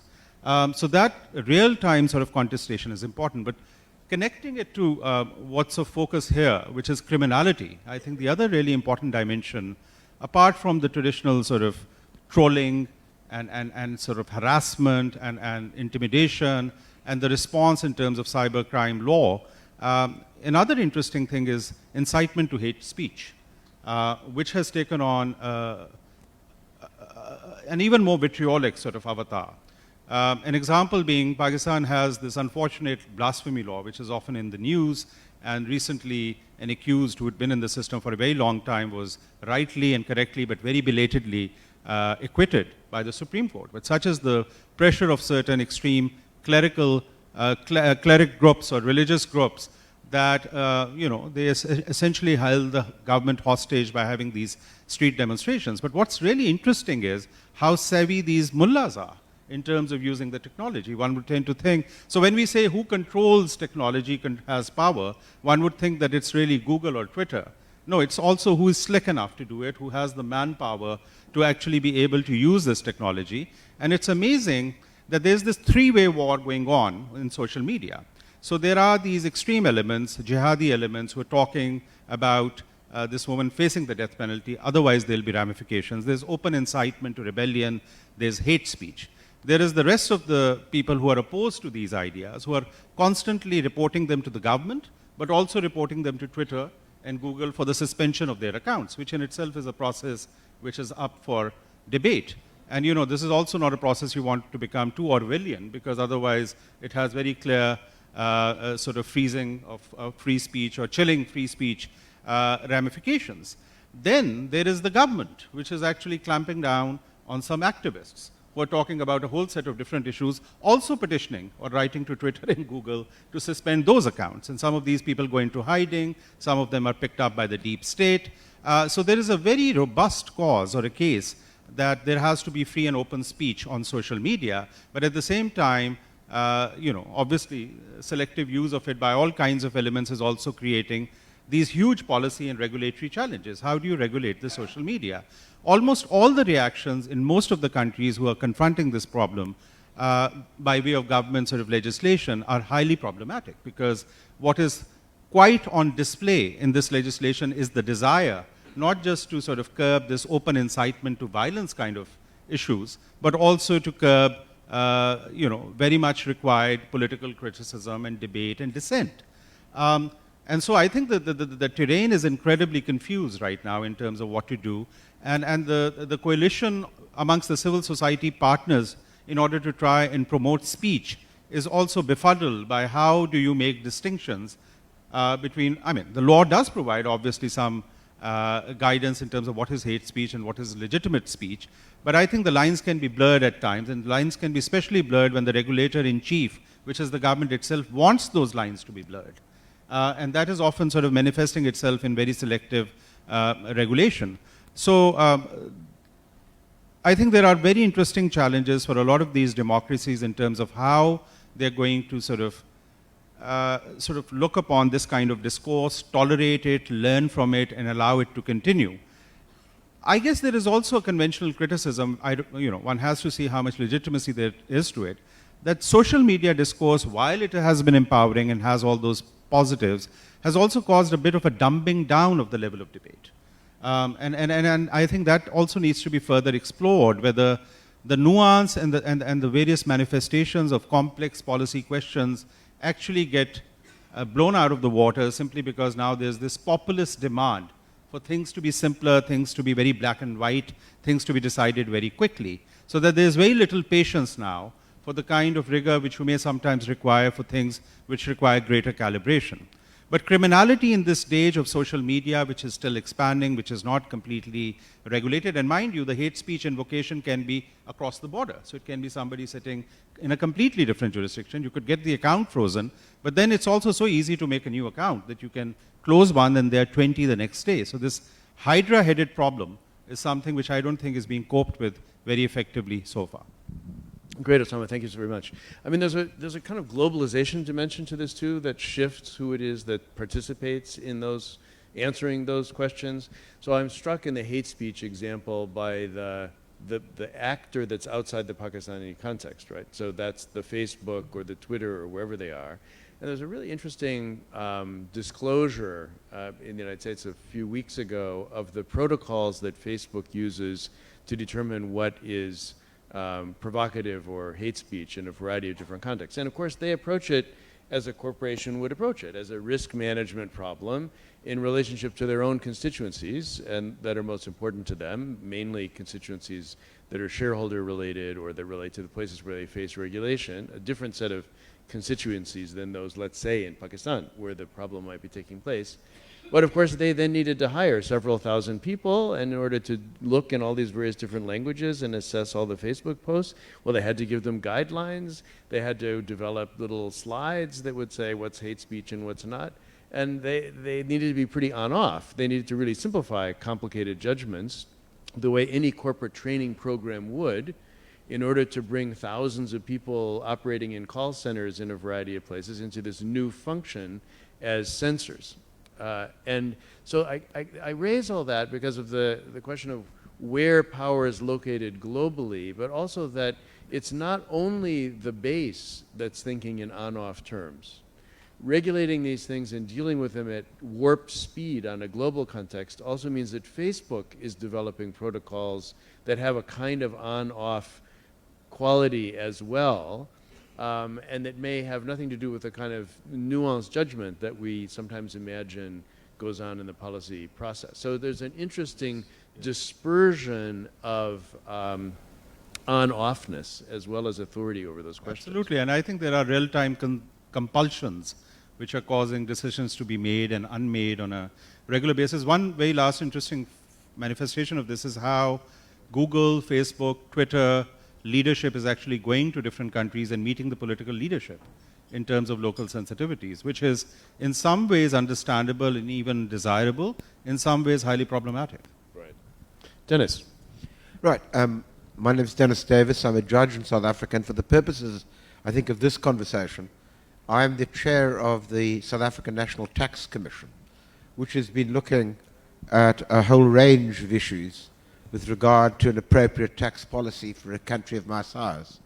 Why that is particularly interesting here, it seems to me, at least to me it is because one of the issues that we have been concerned with is the issue of illicit income and financial flows. It's an absolutely critical question. But perhaps if I could back up for just 1 minute, David, and make 3 just references. The Chief Justice this morning spoke about the relationship between the technology which to some extent informs criminal behavior and the technology which could be used to curb the same criminal behavior. And I think what was wonderful about Sheila Jasnov's presentation, for me at least, was the sketching of the symbiotic relationship between law and technology, and the relation and the fact that we shouldn't look at this as one or the other, but the way. And I think you've very luminously illustrated that now, Ben. I mean, so I want to talk about that to a little extent. I don't have the time to do the theoretical stuff, so forgive me for just putting some facts on the table and trying to sort of sketch where this all goes. And the reference that I want to start with, if I may, because I did some work with them, and their report has had some implications for us, is the report done by the Bockley Commission, which was a high-level commission looking at illicit income and financial flows in Africa. But I suspect that what they found would resonate with many parts of the world, including here. So they found that over the past 50 years, Africa, it has been estimated, has lost something in the region of $1 trillion in illicit financial flows. It's a staggering sum of money. Strangely enough, or perhaps predictably enough, it roughly equals the amount of aid that Africa's got over the last 50 years. So if you want to sort of figure out issues of distribution between one and the other, be my guest. What it translates to is roughly $50 billion a year, and what further translates to is something of a loss of between 3 to 6% of the various countries' GDP, depending on which country you wish to take. Now, there's no question about it that this is a very serious issue. Briefly, if I may just say, that when I talk about illicit financial flows, I'm really talking about money illegally earned or transferred or used in violation of the laws in their origins or during their movement and use. And so the question was, what are the root causes of this extraordinary level of flows which are increasing rapidly as time goes on? And the panel found, of course, the first that they spoke about, not in any area of priority, but important, is the issue of base erosion and profit shifting. For those of you who are tax lawyers, the most common scheme is called the double Irish with a Dutch sandwich scheme. And what that basically is, Google, Amazon, all of them exploiting Irish and Dutch tax laws in order to reduce their tax to almost nothing. But what it's done is it's done to a large degree through various transfers of funds which depend on how you calculate royalties and other forms of intellectual property in order to siphon out profits. Secondly, there's the issue of misinvoicing, which is a tremendous problem in Africa, which is the idea that goods and services come in and then are taken out of the various countries without any customs regulation at all, of which perhaps the most classic example are illicit diamond flows. Thirdly, money laundering, and in particular the use of illegal supply chains, which has unquestionably been supported to a large degree by issues of technology, which has assisted in this regard, particularly the exploitation of various digital tools, from money transfers, online and mobile banking, various forms of electronic payments, cryptocurrencies, and online gambling services, just to name but a few. And what this effectively means is that through modern forms of technology, the possibility of companies providing services without any physical presence, on the one hand, or alternatively, being able to secrete funds, services, and goods out of countries through a range of these techniques has exacerbated. Just to give one example, the SIM box fraud, the interconnected fraud manipulation that employs the internet to avoid call termination charges and therefore a massive reduction in revenue, gives rise to staggering losses, which are reported in various research projects. So the question I suppose one then is drawn to is, and I'm anxious not to get into the paradigm that Ben's warned us of the good guys versus the bad guys, but the question is, to what extent then does technology become available to curb these practices in a whole range of ways? And there are various range of issues that have clearly been on the minds of tax authorities around the world, many of whom I've had the privilege to talk to through the few years of inquiry of our tax commission. So let me give you an example. The Australian Tax Authority uses big data to search through vast records to find evidence of where money is being located in tax havens. Become a very useful way by which they can find how flows have finally landed up there. There's data mining to audit. When, for example, government issues bids, and the question of data mining then allows one to identify red flags such as collusion or false information. There is now the thought of using blockchain technology. If blockchain technology has been used as it has to determine a whole range of questions that Walmart and others use to track their goods and services through their value chains, it has also now started to be used, for example, to look for the way in which diamonds flow from source to points of sale. And that has been an extraordinarily difficult problem until today. It's still at a very early stage.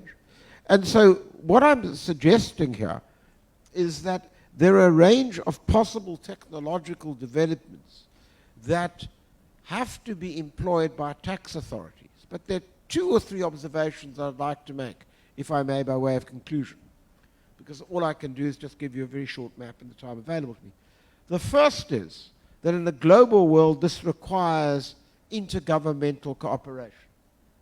And that means a whole range of information sharing, which is extremely difficult, and in which going back to this repositioning of law and technology has become all the more difficult as base erosion and profit shifting initiatives essentially then concretize into a series of rules which are skewed in favor of the developed world and against the developing world, and I can explain that if I have to.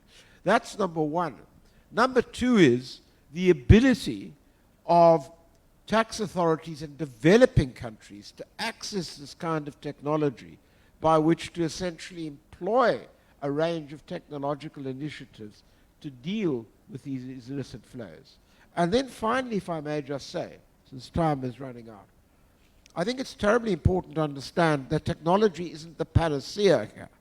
The real issue is, how does one interconnect technology to the institutions which are enjoined to actually deal with these particular problems, in particular revenue authorities, which are sufficiently independent to carry out enforcement activities which are independent of one or other rent-seeking group.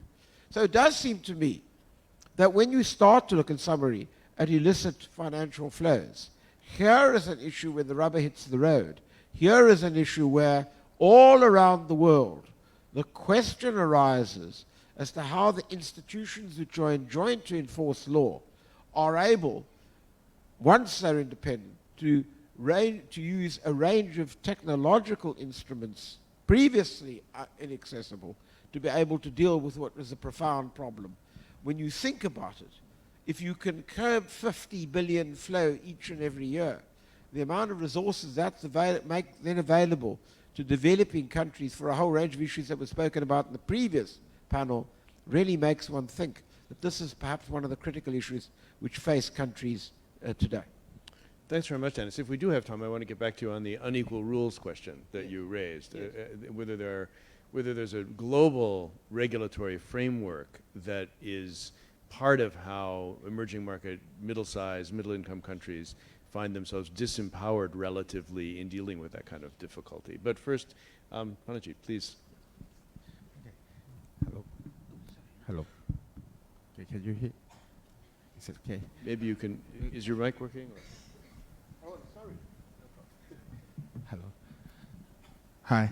Okay. I'm Panachit. I'm an engineer, coder, and CEO of a startup running a startup using AI for accountant. I'm the president of Thailand Tech Startup Association. So what I'm trying to, maybe I'll try to show what really is that we are facing now in our society, because I'm not a lawyer or people from the legal parts, but as a person who facing the jurisdiction process, and many of startup got problems because tax is one part that we are facing. But I would say that, for example, there's one startup case that quite interesting, because it's the first case as a president that I have to help. It's like this startup was fraud by the people inside the same room, but that computer used a VPN, the IP from Israel, to do the fraud. And we know that that person is frauding us, but we can do nothing.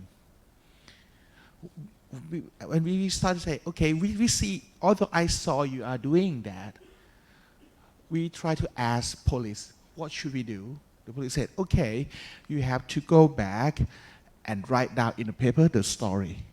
And that's right. They have to prove that this person using that machine and connect to that IP and come back again. But we doesn't have authority to take that computer from that guy with the process. And they said, are you sure that this computer using IP from Israel? If so, there's another process that you have to do with the extradition, like in between the jurisdiction, because it seemed like they said that person commit this crime outside of Thailand, but your problem start in Thailand. So this kind of the thing, and it takes time, takes money. Luckily, the startup is quite big in series, like very big series, Beyond B. So they have money, they have time, they can spend the cost, pay for the police to stay nearby that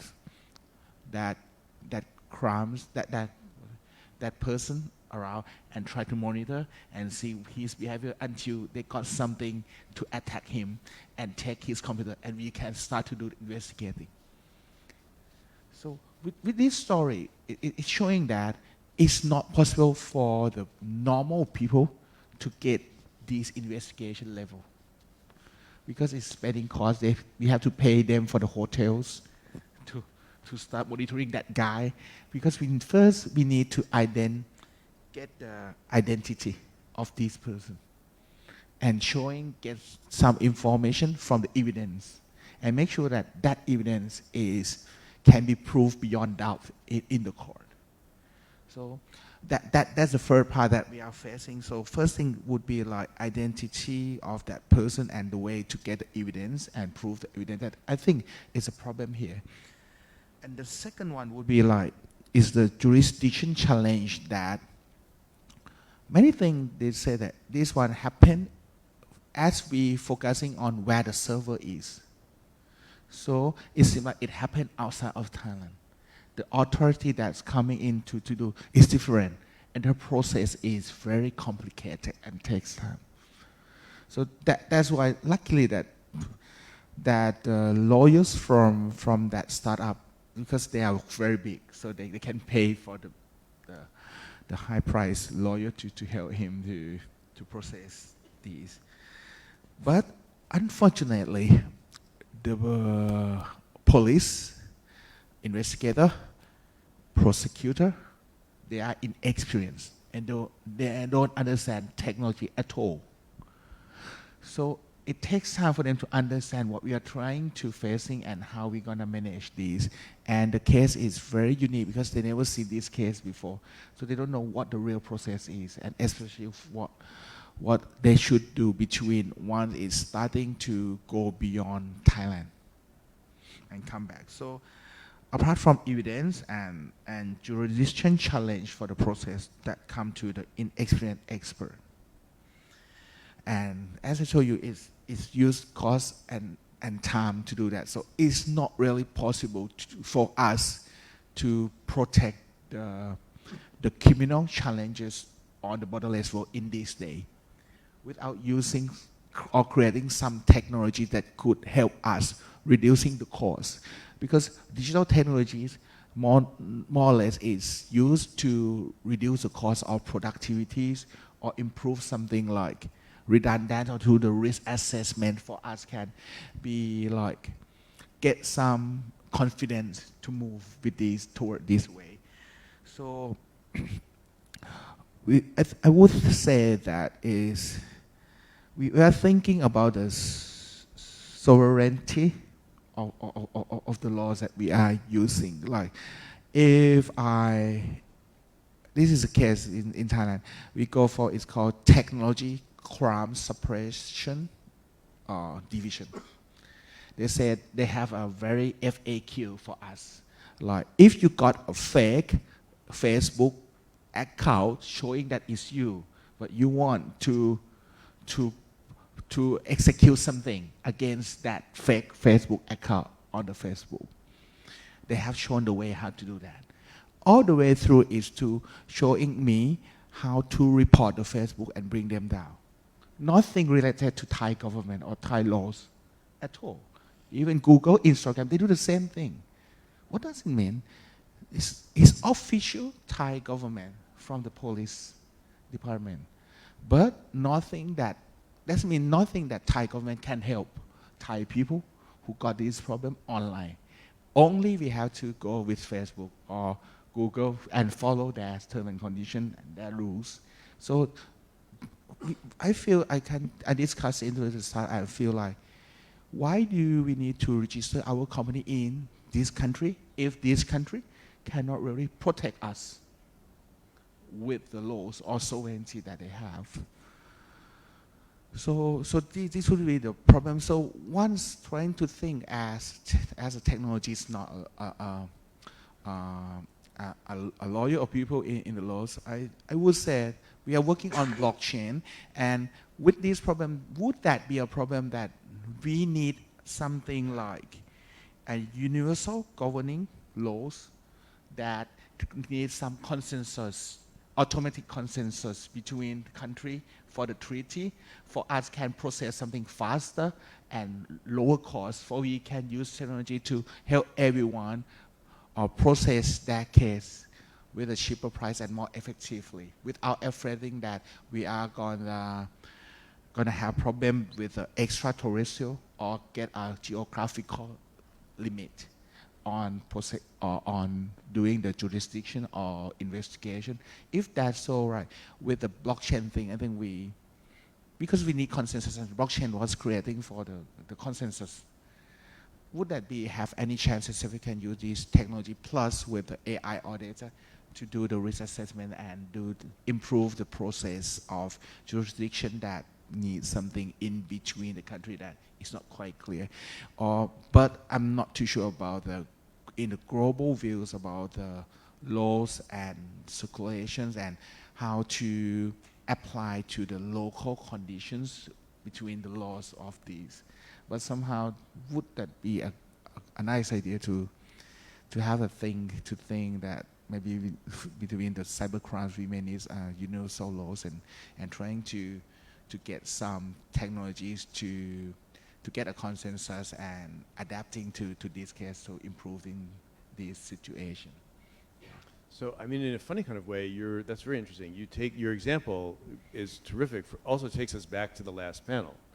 The way in which these technological changes or new dimensions of business life that intersect with technologies reshuffle the balance of power. So there are, of course, many companies that hire the big 5 accounting firms to do all this investigative work, a kind of private enforcement due diligence. And as you suggest, the startup you were talking about had the money to be able to do this kind of thing, but then there are many companies that don't, so that in a way there's another kind of digital divide there between those who, you have to be to a certain scale and you have to have certain capabilities before you can protect your own participation in these new markets. And then there's the dispersion of governmental authority, in which you can imagine Facebook and Google playing a role in setting protocols of enforcement and prosecution and so forth, that kind of as if they were the global government. So back to the hate speech example, shifting what would have been a public function under some imaginations into the domain of what we normally think of as private actors. So that, and then whether that can be resolved, you're imagining a cosmopolitan legal kind of solution. You could imagine a solution arising technologically that would disperse the capability to do that kind of enforcement and so forth. Maybe that's blockchain. So again, it's that step 1, step 2. But the policy challenge arises by the way in which power concentrations and inequalities are exacerbated in step 1. And then either you can try to deal with that, or you can all move to Silicon Valley and hire the big 5, and that's it. Those are the only people who are going to participate. So the challenge for middle-income countries is very clear, to figure out how to make it possible institutionally, in the sense Dennis says, and technologically, both for companies and for governments, to engage sensibly in the management and monitoring of the activity in line with local statutes. Andrea, why don't you join the conversation? All right. Thank you very much. My name is Andrea Leiter, and I am currently a visiting researcher at the Institute of Global Law and Policy. And for these purposes, my background is in research on blockchain and law. I also act as a consultant with startups and government agencies. And I think it's a very exciting topic, so I think I will zoom in. The bridge was made so nicely into one specific technology. So thinking of blockchain and law, the conventional direction would be to say, what are the regulations? What can governments do? How can they regulate this technology? But as we have heard so beautifully, theoretically laid out by Ben, and in the morning by Sheila, there is also a reverse relationship that one can take and say, in how far is blockchain a norm creating system? And so to see that there are these two sides to it.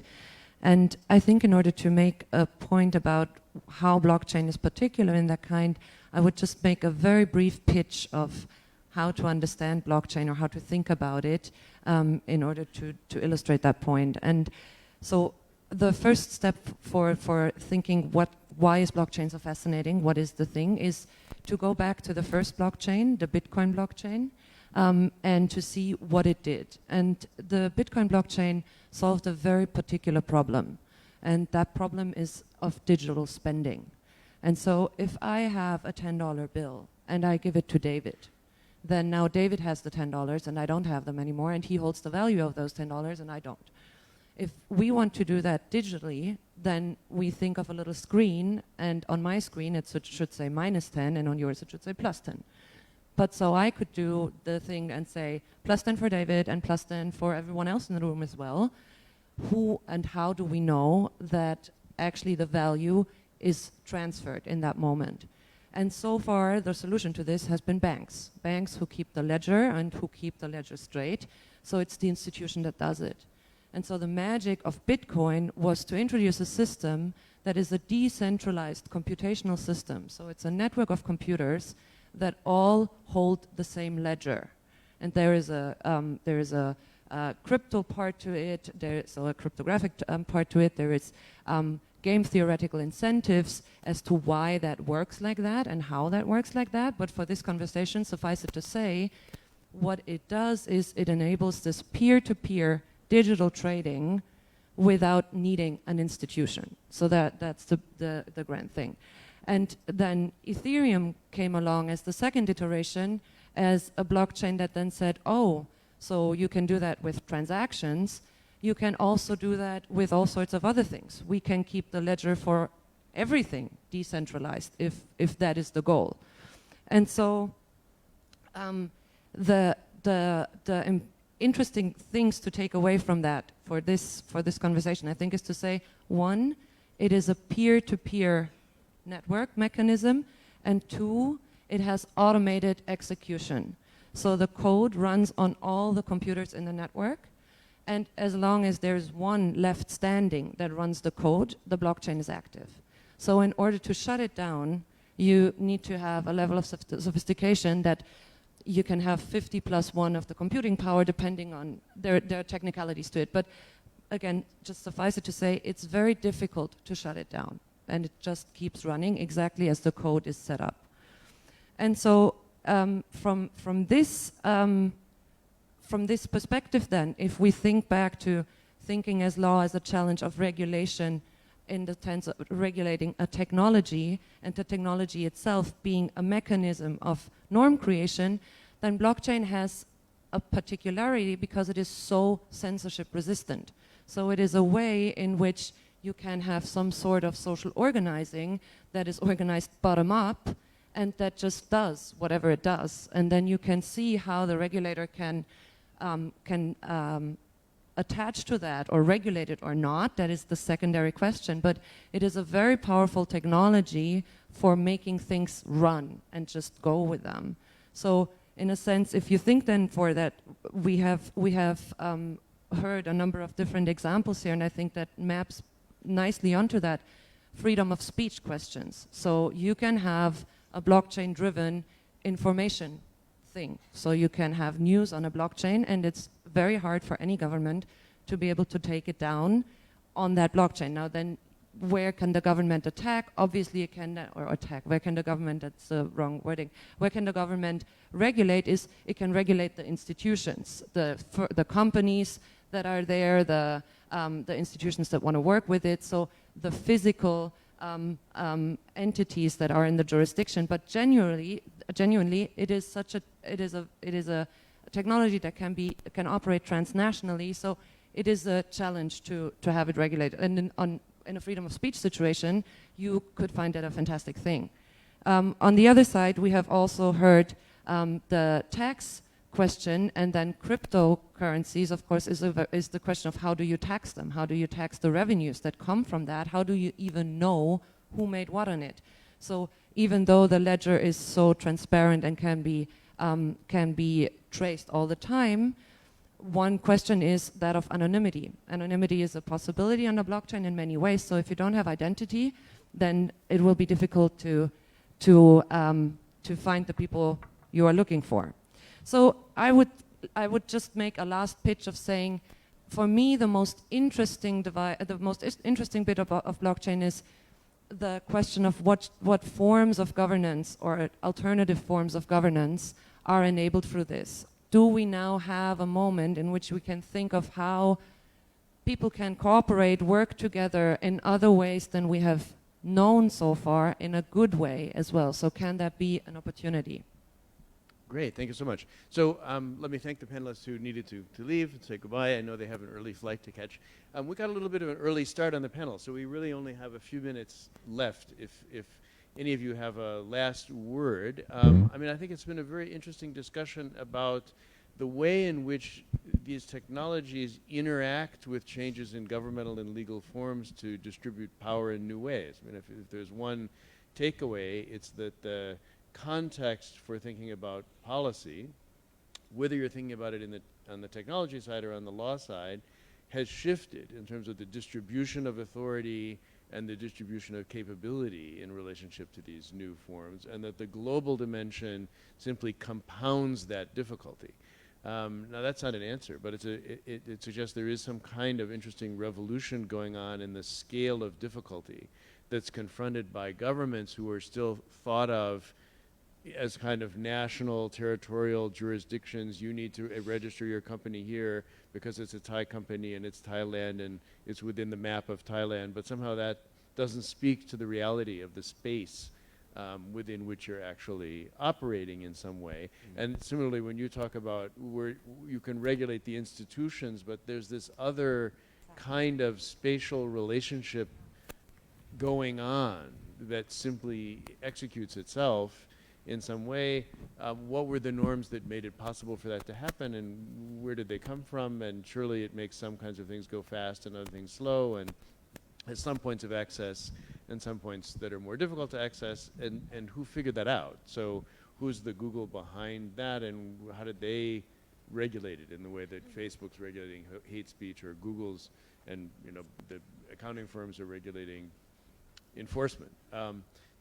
Dennis, let me just come back quickly to you on the question. Can I then respond? Yeah. Can I make one? Sorry, can you please. respond? I just want to make one. Can I just make one quick comment, because it struck me, David, listening to both my colleagues here, that there was something really relevant for what I was trying to develop, albeit briefly. In relation to blockchains, what's fascinating is you're dead right. If you look at the cryptocurrency, if you look at the currency notion, it's extraordinarily difficult for a national tax authority to work out who gets any gain at all, right? Which comes back to something that you've just said. I agree.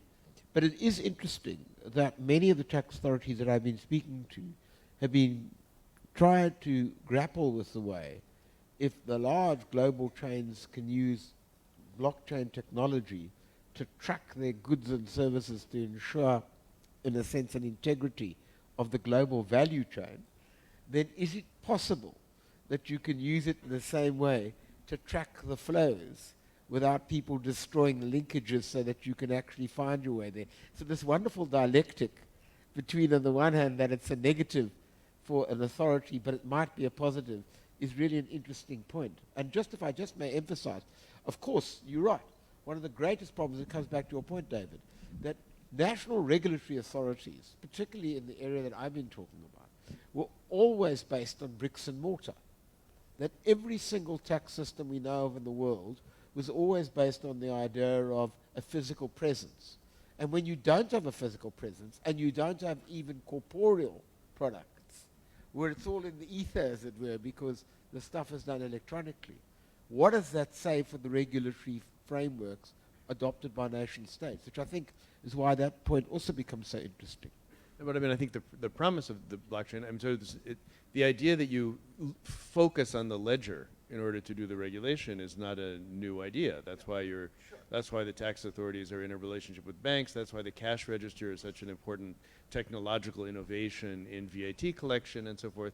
So, I mean, that would be the analogy to try to figure out how to get behind it. But that may take a kind of expertise that is going to be not evenly distributed among different governments, at least in phase one of the story. Save that not one tax authority in the world has any serious clue as to how to deal coherently with electronic commerce.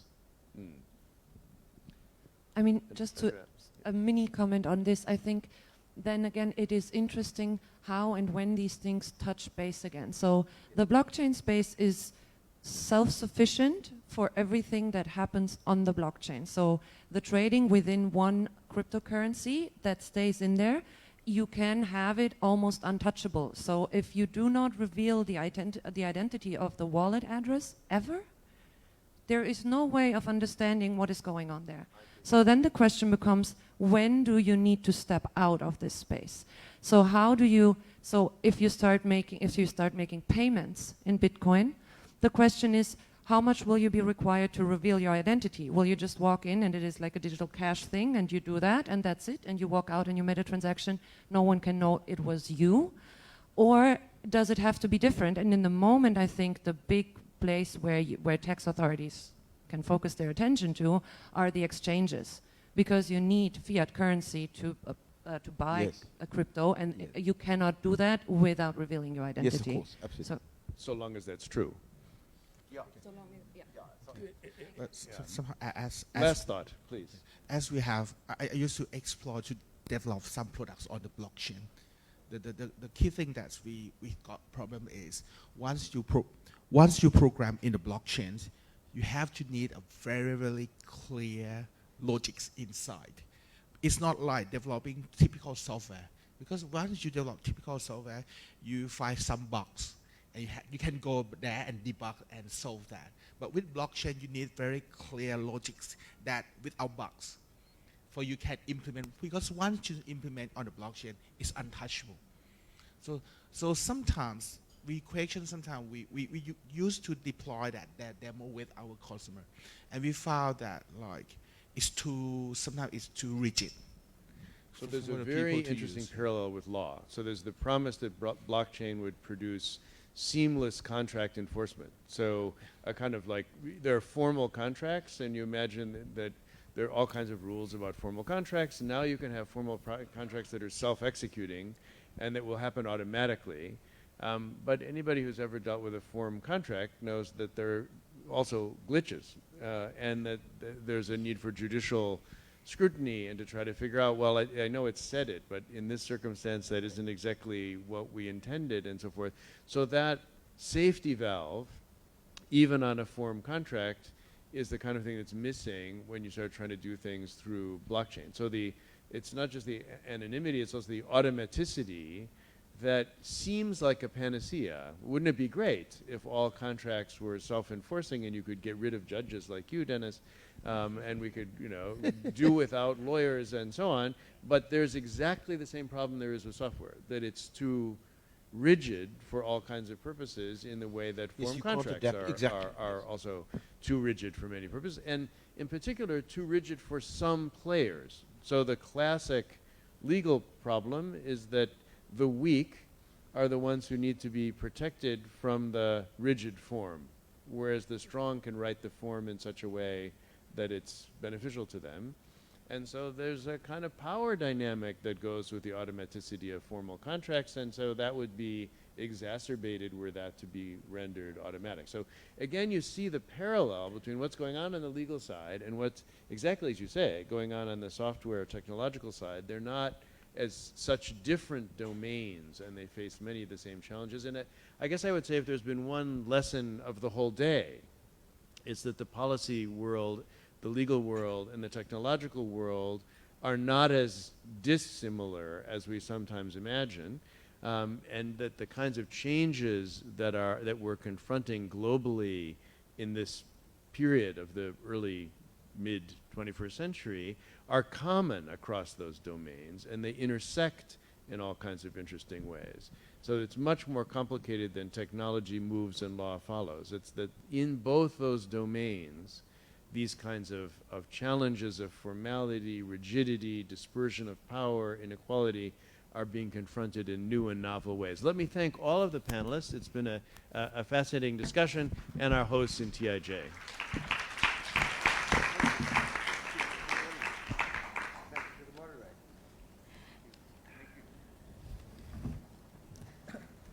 Thank you for an intellectually stimulating discussion. There were various dialogues on the rule of law and how it serves as a fundamental building block in the full realization of a more sustained, equitable, and inclusive development on the stage today.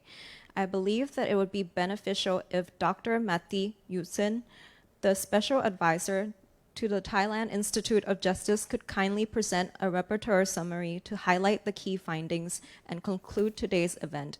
Without further ado, please join me in welcoming Dr. Matti. Thank you very much, Araya. It's been a very long day. We've had all kinds of talk about technological development, blockchains, and whatnot.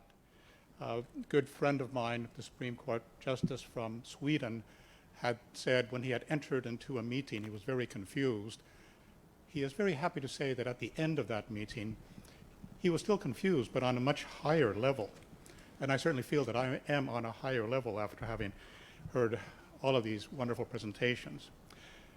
Today's public forum, as Professor Dr. Kittipanya-ngam mentioned in opening this forum and in welcoming you all, was the 7th installment in a series that the Thailand Institute of Justice has instituted and has now gone on for several years. The overall theme has been the rule of law and sustainable development, as is the case today. But today, Dr. Kittipanya wanted to enter into an area which does pose new challenges, and that is the intersection between innovation and technology and the rule of law and sustainable development. I was very taken by the fact that he said that the term disruptive, when you talk about disruptive technology, is not something that it can be easily translated into Thai. It may say something about the calmness of Thailand in general, that disruption is not something that can be translated easily into the Thai language. But it does show that we have a lot of mindset changes to make. The forum, it was intended to be a platform for a broader discussion, in this case on that intersection between innovation and technology on one hand, regulation, the rule of law, sustainable development on the other. And it was intended to bring together lawmakers, policymakers, innovators, people in the technology industry, and the other stakeholders so they could have an occasion to learn more and also to learn from one another about these challenges. Our first distinguished speaker was the Honorable Chief Justice Jeep, President of the Supreme Court of Thailand, who spoke about balancing technology-driven economy and justice reform. And he mentioned that technology is transforming modes of economic activities and communication. And he mentioned a word that Sheila said that she would not mention, that is blockchain, which came up several times during this last panel. And he noted that it has many applications already in government, not just with Bitcoin, but it has applications in government and in the administration of government, including in the administration of justice.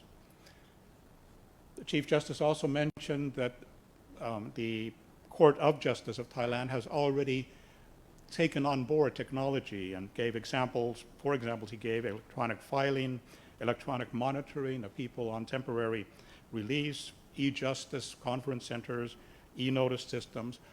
Many of these are familiar to those who come from other countries, not only in the region, but other regions of the world.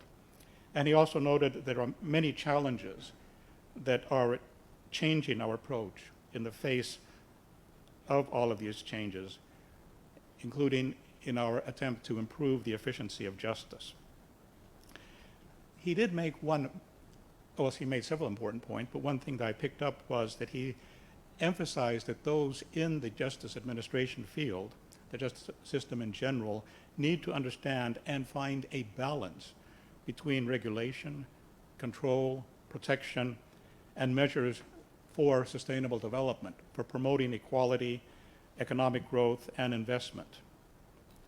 He also emphasized that we cannot work alone. To use his phrase, we must form networks, just as the criminal networks, an issue that was dealt with by this last panel, are working in networks. We also need to network together. He was followed by another distinguished speaker from University of Harvard, Professor Dr. Sheila Yasanov, who talked about law and technology. Again, she emphasized that technology does disrupt, that terrible word, not easy to translate, and it changes our behavior. But despite what many people say, that the law does not necessarily lag behind technology. It has been able to adapt. And she has provided us with, I thought, very illustrative examples from constitutional law in her own country, decisions of the Supreme Court there, dealing with intellectual property. What can be patented? Can you, for example, patent genes? Second issue is, what is a reasonable expectation of privacy? Can, for example, you expect that what is on your mobile telephone is your own? You have a legitimate assumption that that information you have on there will not be investigated without reason by the government.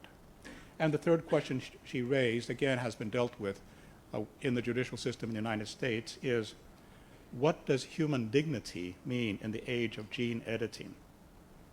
She did not have time to go into that. Perhaps we have to go to Boston, to Harvard University to hear her, what was it, a 26-hour course? When she talked about the three modes of managing global diversity, coexistence, cosmopolitanism, and constitutionalism. These distinguished speakers were followed by 5 stars, 5 very energetic and very passionate emerging leaders who had been working throughout this past week at a combined workshop that the Thailand Institute of Justice organized with IGLP of Harvard University. The first panelist, Catalina Gilpanson from Colombia, talked about linking the anti-drug agenda to peace building and development, bringing youth who in Colombia are very much disenfranchised, suffer from multiple vulnerabilities, how they can be brought into the conversation, trying to find a way of bringing them into society, not as outcasts who are criminals and who really see no other option except to sell drugs. Harleen Kaur from Malaysia spoke about victim assistance very passionately. She is piloting a project there to use recent law graduates to provide victim assistance, a huge challenge in a country as diverse and large as Malaysia, but given her passion, I am sure that she will be able to make a difference there. Jilly Molino from Philippines took us from Malaysia to a lake in Tal Lake in the Philippines, talking about the need to mediate and create wider and stronger cooperation for sustainable development. And a takeaway I got from that was, you need to ask, what is the role of the rule of law in promoting sustainable development? In her case, the co-management of natural resources, basically working through Sustainable Development Goal 17, which is the goal that deals with partnerships among all of the stakeholders. Thailand's own Artit Suriyavongkol talked about automated decision-making, took us through 3 very amusing cases of how automated decision-making has led to wrong decisions, and alerted us to the challenge of this massive decision-making that takes place when it's automated, and the difficulties there are in auditing these decisions. He had proposed policy recommendations. Basically, we need regulation, or at least some agreed upon principles of ethics on AI and on automated decision making.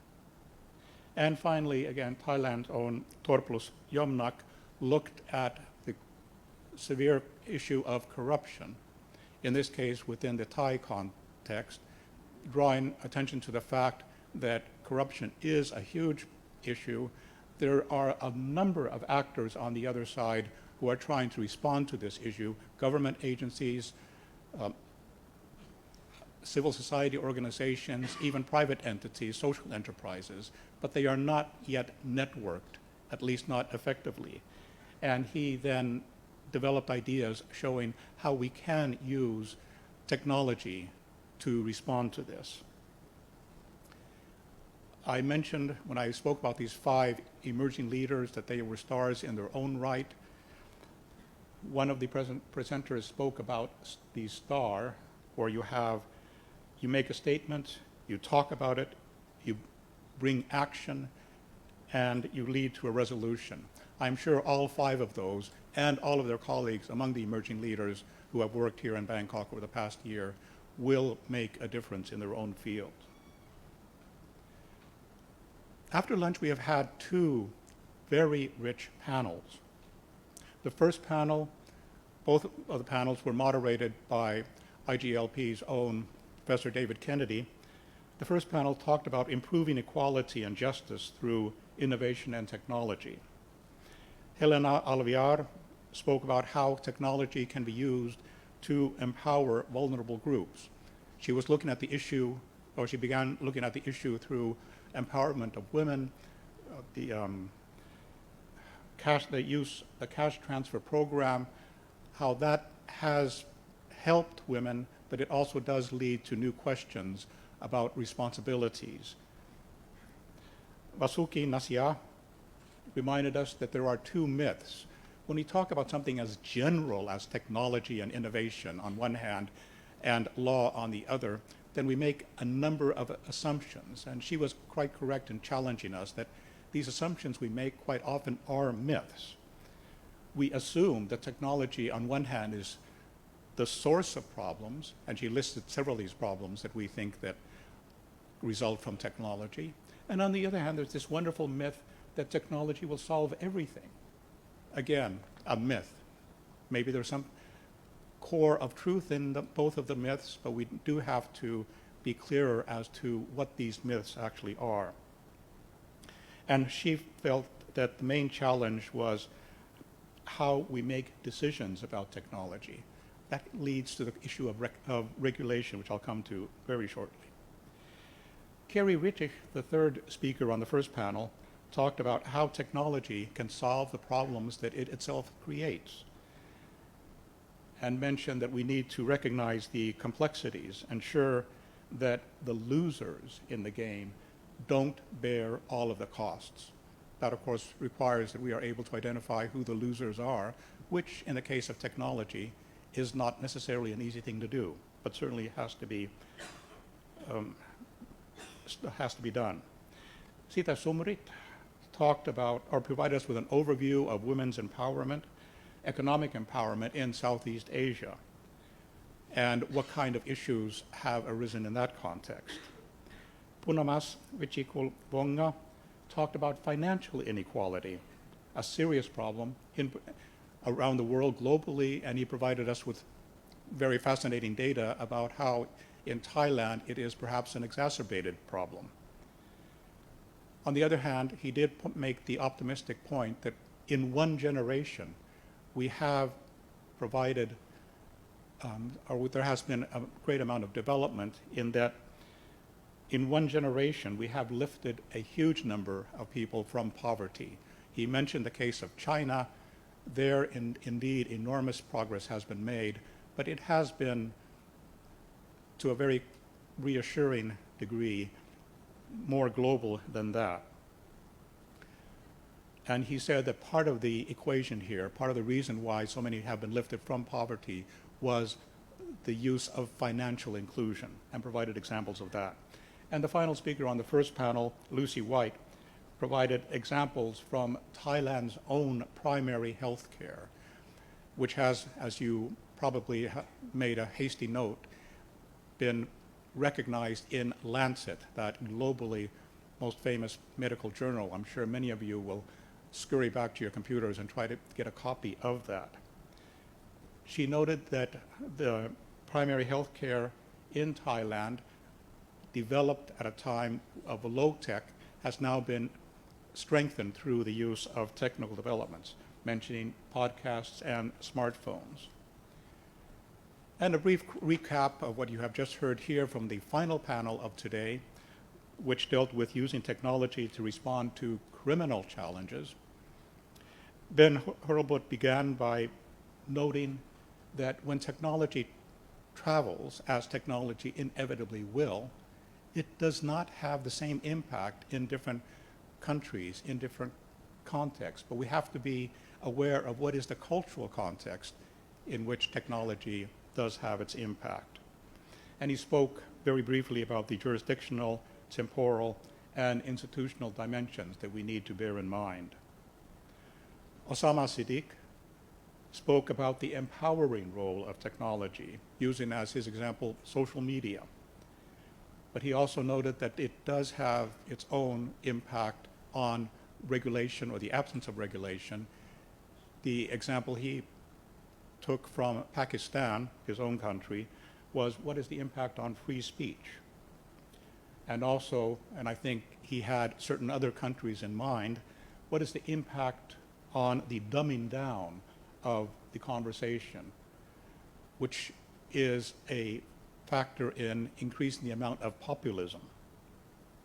Dennis Davis from South Africa spoke about illegal income and financial flows, gave figures indicating that over the past 50 years, Africa as a whole has lost $50 billion a year, and mentioned that technology has made this problem again worse. The amount of financial flows out of Africa, illegal financial flows out of Africa, is increasing partly due to technology. And his quite proper question is, this is a problem, but how can we use technology to respond to this? He ended with a call for intergovernmental cooperation, sharing of information.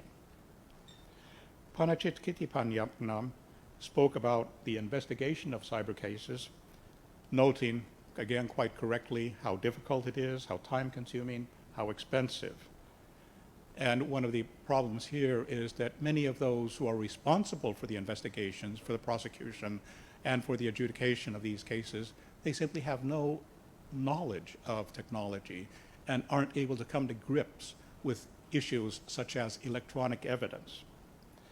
And the final speaker today, Andrea and Leiter, spoke about that term that Sheila said that she would not use, and that is blockchain. And we did hear quite a bit about blockchain from Andrea, speaking about blockchain and the law, noting that it was pioneered by Bitcoin, a peer-to-peer network, automated communications.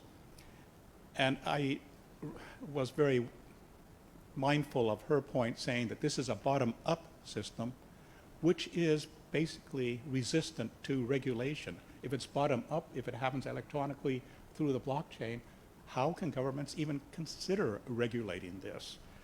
Mentioning the example of taxing, I'm sure the ministries of finance would love to get their hands on the money that is flowing around, but how can you do that with a blockchain and Bitcoin?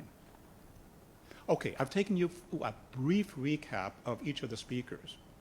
Now, if I can try to draw some of these together in my final 2 minutes, I think there are 4 keywords, at least keywords that I've found repeated again and again and again: change, balance, regulation, and mindset. I'm sure there are many others, but these are the ones that struck me because they were repeated in different forms, in different ways, in different connections. Change, technology has led to change. Law has been changing. They have been trying to adapt to one another. Here we had the point about the myths, the need to rethink how we understand technology, how we understand the changes that result from technology, and how we can respond to those changes through law. And as Professor Kennedy said, these changes are embedded in the cultural context. As I mentioned, that was a point that had been mentioned by one of the panelists during the afternoon. Executive Director Kittipong mentioned that the rule of law is a pivotal factor in drawing a balance in the role of technology for sustainable development and in guaranteeing that no one be left behind. This is basically a rule of law issue, a fairness issue, which is part of the Sustainable Development Agenda adopted by the General Assembly 3.5 years ago. And this raises the question of balance of power. This powerlessness, this shift in who has power in society, national society, local society, or the global society, is one of the issues that was recurring throughout this entire day. And this leads to the question of regulation, which also came up again and again. Certainly if we're talking about technology and the law, that ultimately must lead to regulation. When you regulate, one of the things you should do first is study what is the problem. And one of the problems is here identifying who is being left behind, who are the losers in this, what can we do to help them, who is included, who is disenfranchised, who become more vulnerable. Another question is, how do we regulate? And indeed, at the very end of this second panel, there was the question of, will the regulatory framework itself change? How do you regulate something like blockchain? What kind of regulation can you use there? The last word that I picked up after change, balance, and regulation was mindset. Chief Justice Cheap in the morning mentioned that we need to change the mindset of the stakeholders, make them more aware of the myths that other speakers have spoken about. In so doing, by the way, those of you who were attending the earlier workshop earlier in this week may note that he, in a way, echoed words mentioned by Professor Dr. Surakiart Satiratai, who noted that digital transformation, in other words, the advent of technology, is something that is more easily said than done. And to be able to respond to this, to grasp this, he challenged us by saying that we need a new mindset, the exact same word that Chief Justice Cheap used. Professor Dr. Surakiart referred to businessmen, bureaucrats, and educators and said that they basically have to go back to school. They have to go back to learning about these concepts. And that brought to my mind a question of, well, yes, Dr. Surakiart did mention businessmen, bureaucrats, and educators, but who are the stakeholders that have to change their mindset and who have to be brought into the conversation? And here we have the question of who, for example, are those who are the vulnerable who need to be brought back in so we can learn from their loss, but also, for example, the technology companies. They have to be brought into this so that they can be more mindful of the impact that they have. And if we wish to regulate them, it has to be not top down, but it has to be with their cooperation. So my final comment here is that technology and change basically are global. They will happen. Like King Canute, we cannot simply declare that technology will not happen. It will happen. We have to respond to it in some way, mindful, of course, of the cultural context. Technology will provide enormous benefits, but problems will arise, once again, within the cultural context. As David Kennedy mentioned, there are, unfortunately, more challenges than there are answers. But we have to continue looking for those answers. In forums like this one that was organized by the Thailand Institute of Justice, we do have the opportunity to learn from one another, exactly as Chief Justice Cheap asked us to do. Basically, I personally am a very old fuddy-duddy, getting on in age. I grew up, I went to school, went to the university in the time of rotary telephones, manual typewriters. And one thing that I would like to say is that even someone like me, who has no understanding of technology, if this breaks on me, I basically have to ask a 5-year-old to help me do it. But I was able to understand what all of the speakers were saying today. So the speakers themselves have been extremely lucid, have been extremely informative in their presentations. And I would like to thank all of the speakers for their presentations today. I would also like to thank David Kennedy for moderating and the Harvard IGLP for having brought these two panels worth of experts here. I would also like to thank the Thailand Institute of Justice staff for doing all the behind-the-scenes organization. And most of all, I would like to thank you, the participants, for being part of this conversation, which, to use again the words of Chief Justice Cheap, is a conversation that needs to continue, and I hope this will be an opportunity, or this will be one step along a very long road of such discussion. Thank you very much.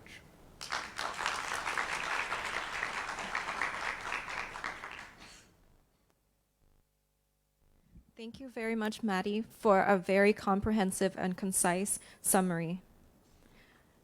Although the TIJ International Forum has come to an end, you can always follow us online at tijforum.org and tijpublicforum.org. Please don't forget to fill out your evaluation form, because this would be very useful for us in improving our series of public forum. I have already fulfilled my duty as your Master of Ceremonies today. Thank you so much. ขอบคุณค่ะ